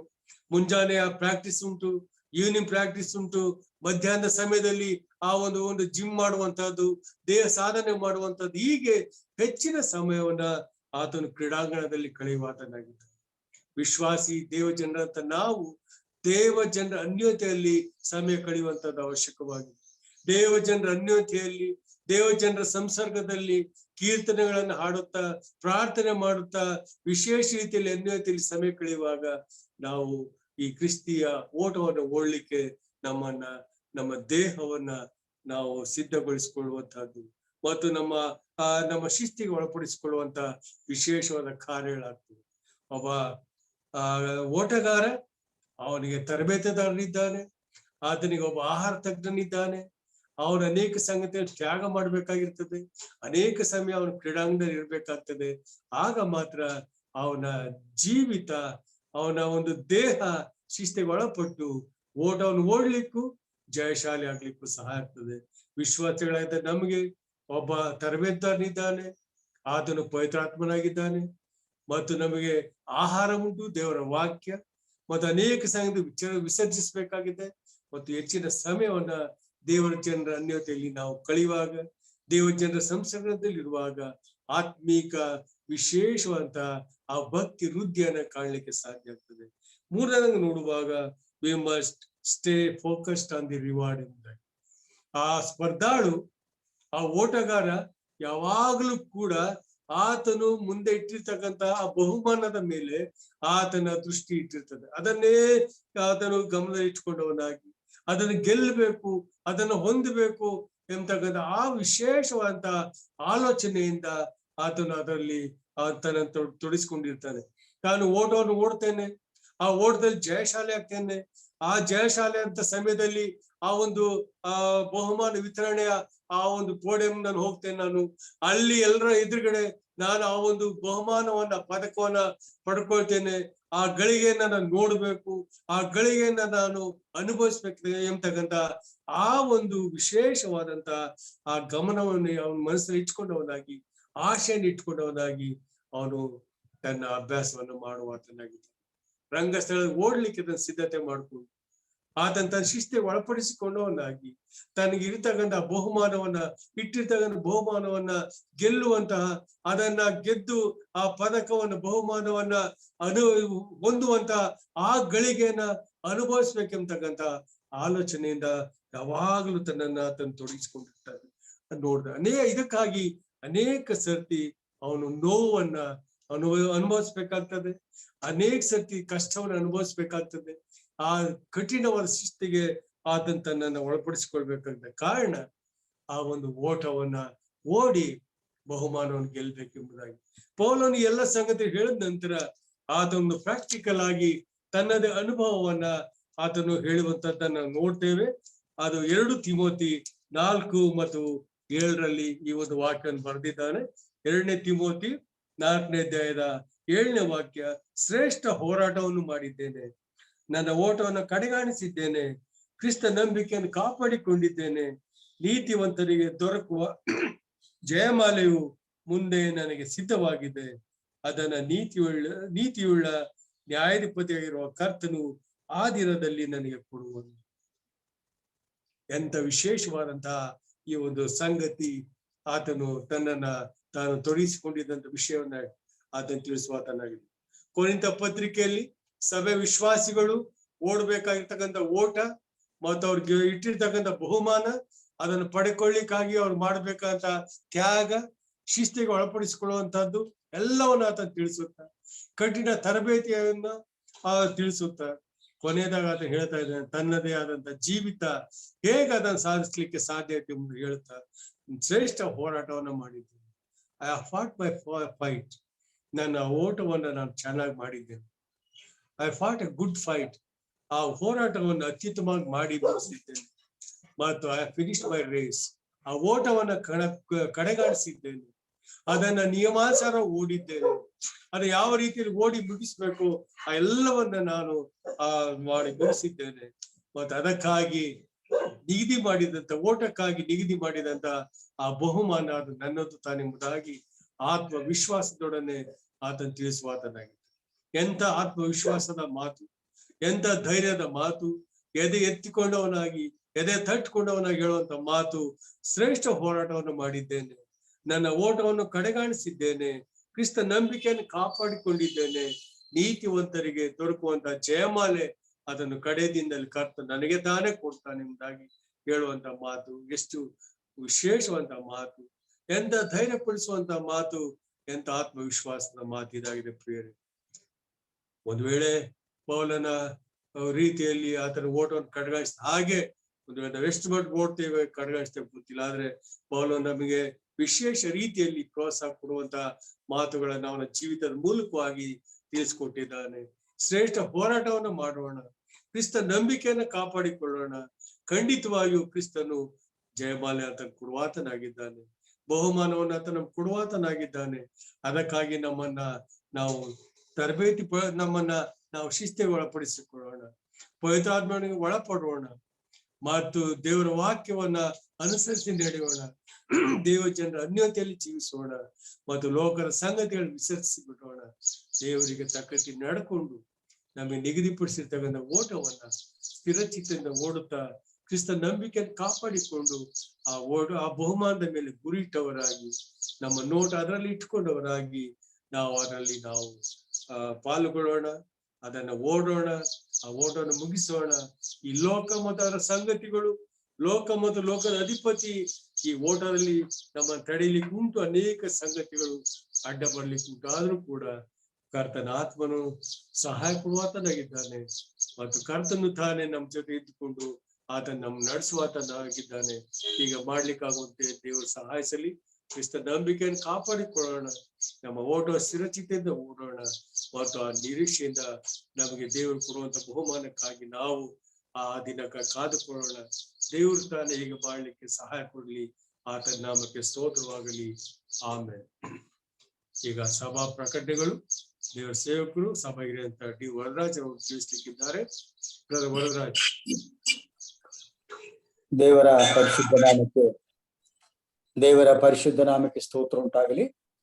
ದೇವರು ತನ್ನ ಮಹಾಕೃಪೆಯಿಂದ ಈ ದಿನ ಈ ಒಂದು ಆರಾಧನೆ ಸಮಯವನ್ನ ಹೀಗೆ ನಾವು ಈ ಒಂದು ಆಪ್ ಮೂಲಕವಾಗಿ ಒಟ್ಟಾಗಿ ಕಳೆಯುವಂತೆ, ಒಟ್ಟಾಗಿ ಆತನ ಸ್ತುತಿಸುವಂತೆ, ಆತನ ಮಹಿಮೆ ತರುವಂತೆ ಕೊಟ್ಟಂತ ಕೃಪೆಗಾಗಿ ಆತನ ಪ್ರಥಮತ ಆತನಿಗೆ ಸ್ತೋತ್ರದ ಕಾಣಿಕೆ ನಾವು ಸಲ್ಲಿಸ್ತಾ ಬರೋಣ. ಆರಾಧನೆಯಲ್ಲಿ ಸಹ ನಾವು ವಾಕ್ಯವನ್ನು ಕೇಳಿ ಪ್ರೇರಿಸಲ್ಪಟ್ಟವರಾಗಿ ಆತನ ಆರಾಧಿಸಿದ್ದೇವೆ. ಹಾಗೂ ನಮ್ಮ ಕ್ರಿಸ್ತಿಯ ಜೀವಿತಕ್ಕೆ ಅವಶ್ಯವಾದಂತ ವಾಕ್ಯವನ್ನ ನಾವು ಬೋಧನೆಯ ಮೂಲಕ ಕೇಳ್ತಾ ಬಂದಿದ್ದೇವೆ. ಕ್ರೈಸ್ತ ವಿಶ್ವಾಸಿಗಳನ್ನ ನಮಗೆ ಒಂದು ಓಟವನ್ನ ಕರ್ತ ನೇಮ ಮಾಡಿದ್ದಾನೆ. ಆ ಓಟವನ್ನ ಸ್ಥಿರಚಿತ್ತದಿಂದ ಕರ್ತನನ್ನ ದೃಷ್ಟಿಸುತ್ತಾ ಓಡುತ್ತಾ ಆತನಿಗೆ ಮಹಿಮೆ ತರೋಣ. ಅದರ ಮೂಲಕ ನಾವು ಈ ಲೋಕ ಆಶ್ವಾಸಲ್ಪಡ್ತೇವೆ ಮತ್ತು ಆತನ ಸಂಧಿಸುವಾಗ ಒಂದು ವಿಶೇಷವಾದಂತ ಬಹುಮಾನವನ್ನ ಪಡೆಯುವಂತ ಕೃಪೆ ಆತನ ಕೊಡ್ತಾನೆ. ಅದನ್ನ ಗುರಿ ಮಾಡಿಕೊಂಡವರಾಗಿ ನಮ್ಮ ಕ್ರಿಸ್ತಿಯ ಜೀವಿತವನ್ನು ಕಳೀಲಿಕ್ಕೆ ಕರ್ತನು ತಾನೇ ಈ ವಾಕ್ಯದ ಮೂಲಕ ನಮ್ಮನ್ನ ಬಲಪಡಿಸಲಿ. ಹೀಗೂ ಈ ದಿನಗಳು ಬಹಳ ಕಠಿಣವಾದ ದಿನಗಳು ನಾವಿದ್ದೇವೆ. ಈ ದಿನಗಳನ್ನು ಹೆಚ್ಚಾಗಿ ಪ್ರಾರ್ಥಿಸುವಂತವರಾಗಿರಬೇಕಾಗಿದೆ. ಈ ದಿನಗಳಲ್ಲಿ ಈ ಒಂದು ಪ್ರಥಮವಾಗಿ ನಮ್ಮೆಲ್ಲರನ್ನ ಕಾಡುತ್ತಾ ಇರುವಂತ ಈ ಒಂದು ಕೊರೋನಾ ವೈರಸ್ ಮತ್ತು ಈ fungus, block fungus, white fungus ಮತ್ತು ಯೆಲ್ಲೋ ಫಂಗಸ್ ಎಂಬಂತ ಈ ಒಂದು ಕಾಯಿಲೆಗಳು ಅಥವಾ ರೋಗಾಣುಗಳಿಂದ ಇಡೀ ಪ್ರಪಂಚ ಅದು ದಣಿಯುತ್ತಾ ಕಷ್ಟಪಡುತ್ತಿರುವಂತ ಗಳಿಗೆಯಲ್ಲಿ ನಾವಿದ್ದೇವೆ. ಅನೇಕ ದೇವ ಮಕ್ಕಳು ಸಹ ಈ ಒಂದು ಕಾಯಿಲೆಗೆ ತುತ್ತಾದವರಾಗಿರೋದು ನೋಡುವಂತವರಾಗಿದೆ. ಹಾಗಾಗಿ ವಿಶ್ವಾಸಿಗಳನ್ನ ನಾವು ಹೆಚ್ಚಾಗಿ ಈ ಒಂದು ಕೊರೋನಾ ವೈರಸ್ ಅದು ನಿರ್ಮೂಲವಾಗುವಂತೆ ಮತ್ತು ಈ ಫಂಗಸ್ ಆ ಒಂದು ಕಾಯಿಲೆ ಸಹ ನಿವಾರಣೆ ಆಗುವಂತೆ ನಮ್ಮ ಹೆಚ್ಚಾಗಿ ನಾವು ಅದಕ್ಕಾಗಿ ಪ್ರಾರ್ಥನೆ ಮಾಡ್ತಾ ಬರೋಣ. ಮಾತ್ರದೇ ಈಗಾಗಲೇ ತಜ್ಞರುಗಳು ಹೇಳುವಂತ ಮಾತು, 3ನೇ ಅಲೆ ಅದು ಬಹಳ ಕಠಿಣವಾಗಿರ್ತದೆ, ಮಕ್ಕಳ ಮೇಲೆ ಪರಿಣಾಮ ಬೀರ್ತದೆ ಎಂಬುದಾಗಿ. ಹಾಗಾಗಿ ನಮ್ಮ ಮಕ್ಕಳ ಆರೋಗ್ಯವನ್ನು ಸಹ ನೆನಪು ಮಾಡಿಕೊಂಡವರಾಗಿ ಹೆಚ್ಚಾಗಿ ನಮ್ಮ ಮಕ್ಕಳಿಗಾಗಿ ಪ್ರಾರ್ಥನೆ ಮಾಡ್ತಾ ಬರೋಣ. ಕೇವಲ ಅವರ ದೈಹಿಕ ಆರೋಗ್ಯ ಮಾತ್ರವಲ್ಲ, ಮಕ್ಕಳು ಅಂತ ಹೇಳುವಾಗ ಚಿಕ್ಕ ಮಕ್ಕಳು ಹಾಗೂ ಯವನ ಮಕ್ಕಳು ಎಲ್ಲರನ್ನ ನೆನಪು ಮಾಡೋಣ. ಅವರ ಆತ್ಮೀಕವಾದಂತ ಜೀವಿತವನ್ನು ಸಹ ನೆನಪು ಮಾಡಿ ಪ್ರಾರ್ಥನೆ ಮಾಡ್ತಾ ಬರೋಣ. ಅವರ ದೈಹಿಕ ಆರೋಗ್ಯ ಅಲ್ಲದೆ ಅವ್ರು ಹೆಚ್ಚಾಗಿ ಮನೆಗಳಿರುವಾಗ ಒಂದ್ ವೇಳೆ ಆಲಯಕ್ಕೆ ಬರುವುದಿಲ್ಲ, ವಾಕ್ಯ ಕೇಳಲಿಕ್ಕೆ ಆಸ್ಪದ ಕಡಿಮೆ. ಹಾಗಾಗಿ ಅವರನ್ನ ತಂದೆ ತಾಯಿಗಳು ಅವರನ್ನ ವಾಕ್ಯದ ಕಡೆಗೆ ನಡೆಸುವಂತ ಜವಾಬ್ದಾರಿ, ಅವರನ್ನ ಭಕ್ತಿಯಲ್ಲಿ ನಡೆಸುವಂತ ಜವಾಬ್ದಾರಿ ಉಂಟು. ಹಾಗಾಗಿ ಆ ಮಕ್ಕಳ ಕುರಿತಾಗಿ ನಾವು ಮತ್ತು ಪೋಷಕರ ಕುರಿತಾಗಿ ಆಲೋಚನೆ ಮಾಡಿಕೊಂಡವರಾಗಿ ಅವರ ದೈಹಿಕವಾದಂತ ಆರೋಗ್ಯ ಮತ್ತು ಆತ್ಮಿಕ ಜೀವಿತ ಕುರಿತಾಗಿ ನೆನಪು ಮಾಡಿಕೊಂಡವರಾಗಿ ಅದಕ್ಕಾಗಿ ನಾವು ಪ್ರಯತ್ನ ಮಾಡಿಕೊಳ್ತಾ ಬರೋಣ. ಮಾತ್ರವೇ ಅನಾರೋಗ್ಯದವ್ರನ್ನ ನೋಡ್ತೇವೆ, ಅನೇಕರು ಅನಾರೋಗ್ಯ ಉಳ್ಳವರಾಗಿರೋದು ನೋಡ್ತೇವೆ. ನಮ್ಮ ಸಭೆಯಲ್ಲಿ ದೇವ ಸೇವಕರಂತ ಡಬ್ಲ್ಯೂ ಕರುಣಾಕರ್ ಅವರು ಆಸ್ಪತ್ರೆಯಲ್ಲಿ ಇದ್ದಾರೆ.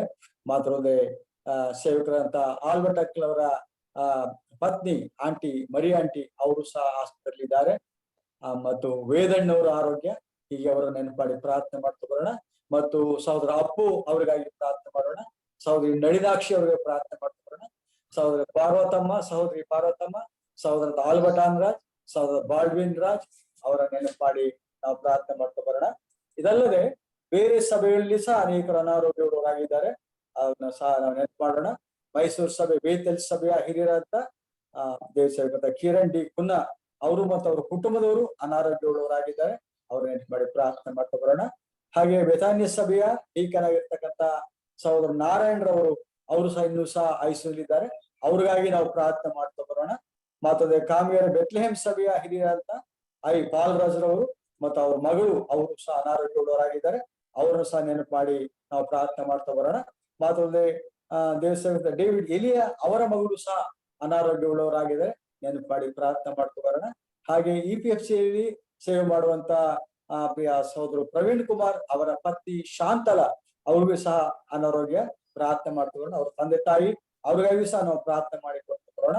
ಮತ್ತು ಇನ್ನು ಅನೇಕರಿದ್ದಾರೆ, ಒಂದು ವೇಳೆ ವಿಜಯ್ ಕುಮಾರ್, ಹಾಗೆ ಸಹೋದರಿ ಮಾರ್ತಾ ಮತ್ತು ಕ್ರಿಸ್ಟಿನಾ ಅವ್ರಿಗಾಗಿ ನಾವು ಪ್ರಾರ್ಥನೆ ಮಾಡ್ತಾ ಬರೋಣ. ಇನ್ನು ಸಹೋದರಿ ಉದಯ್ ಕುಮಾರಿ ಮತ್ತು ರೀನಾ ಹಾಗೂ ಸಹೋದರ ಬಾಬು ಅವರ ಪತ್ನಿ ಮತ್ತು ಬಾಬು ಅವರು, ಹೀಗೆ ಅನೇಕರ ಹೆಸರುಗಳು ಒಂದು ದೊಡ್ಡ ಪಟ್ಟಿ ನಾವು ನೆನಪು ಮಾಡಿಕೊಂಡವರಾಗಿ ಅವರೆಲ್ಲರಿಗೋಸ್ಕರವಾಗಿ ನಾವು ಪ್ರಾರ್ಥನೆ ಮಾಡಿಕೊಳ್ತಾ ಬರೋಣ. ಮಾತ್ರವಲ್ಲದೆ ದುಃಖದಲ್ಲಿರ್ತಕ್ಕಂಥ ಕುಟುಂಬಗಳು, ಈಗಾಗಲೇ ಅನೇಕರು ಕರ್ತನ ಮಕ್ಕಳು ದೇವರ ಬಳಿಲಿ ಸೇರಿದರೆ ತಂದೆ ಮನೆಗೆ, ಆ ಕುಟುಂಬಗಳು ಅವರ ಕಳ್ಕೊಂಡವರಾಗಿ ದುಃಖದಿರುವುದನ್ನು ನೋಡುವಂತವರಾಗಿದ್ದಾರೆ.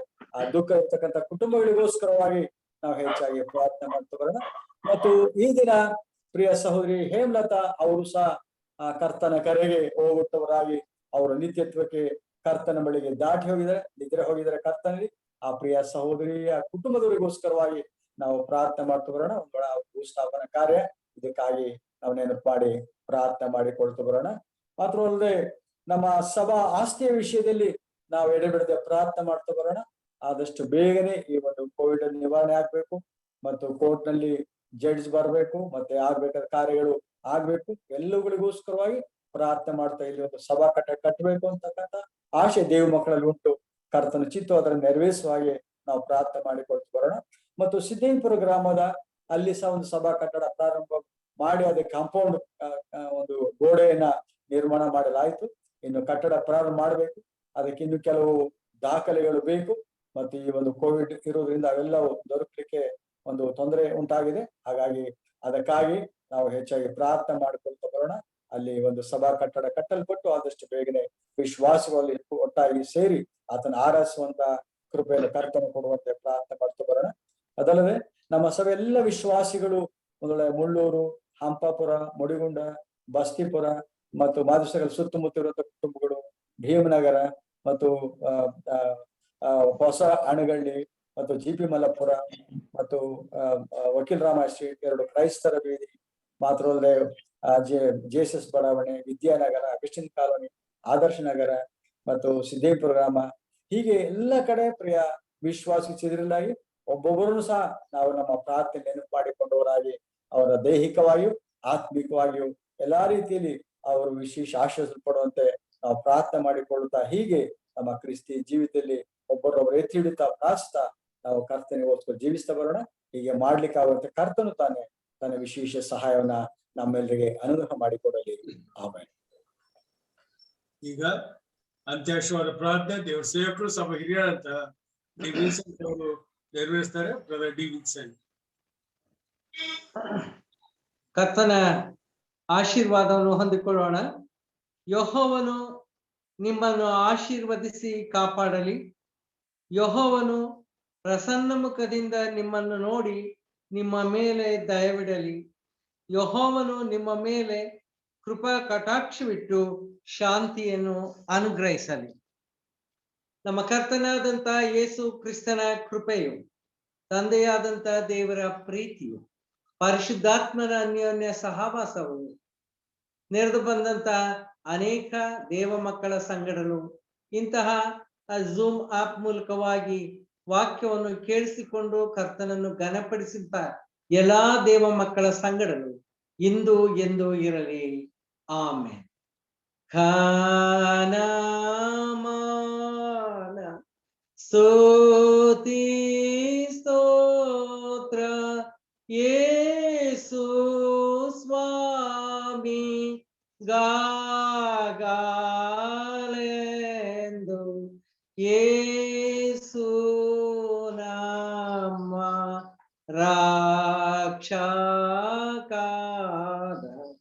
Hallelujah. Hallelujah. Hallelujah.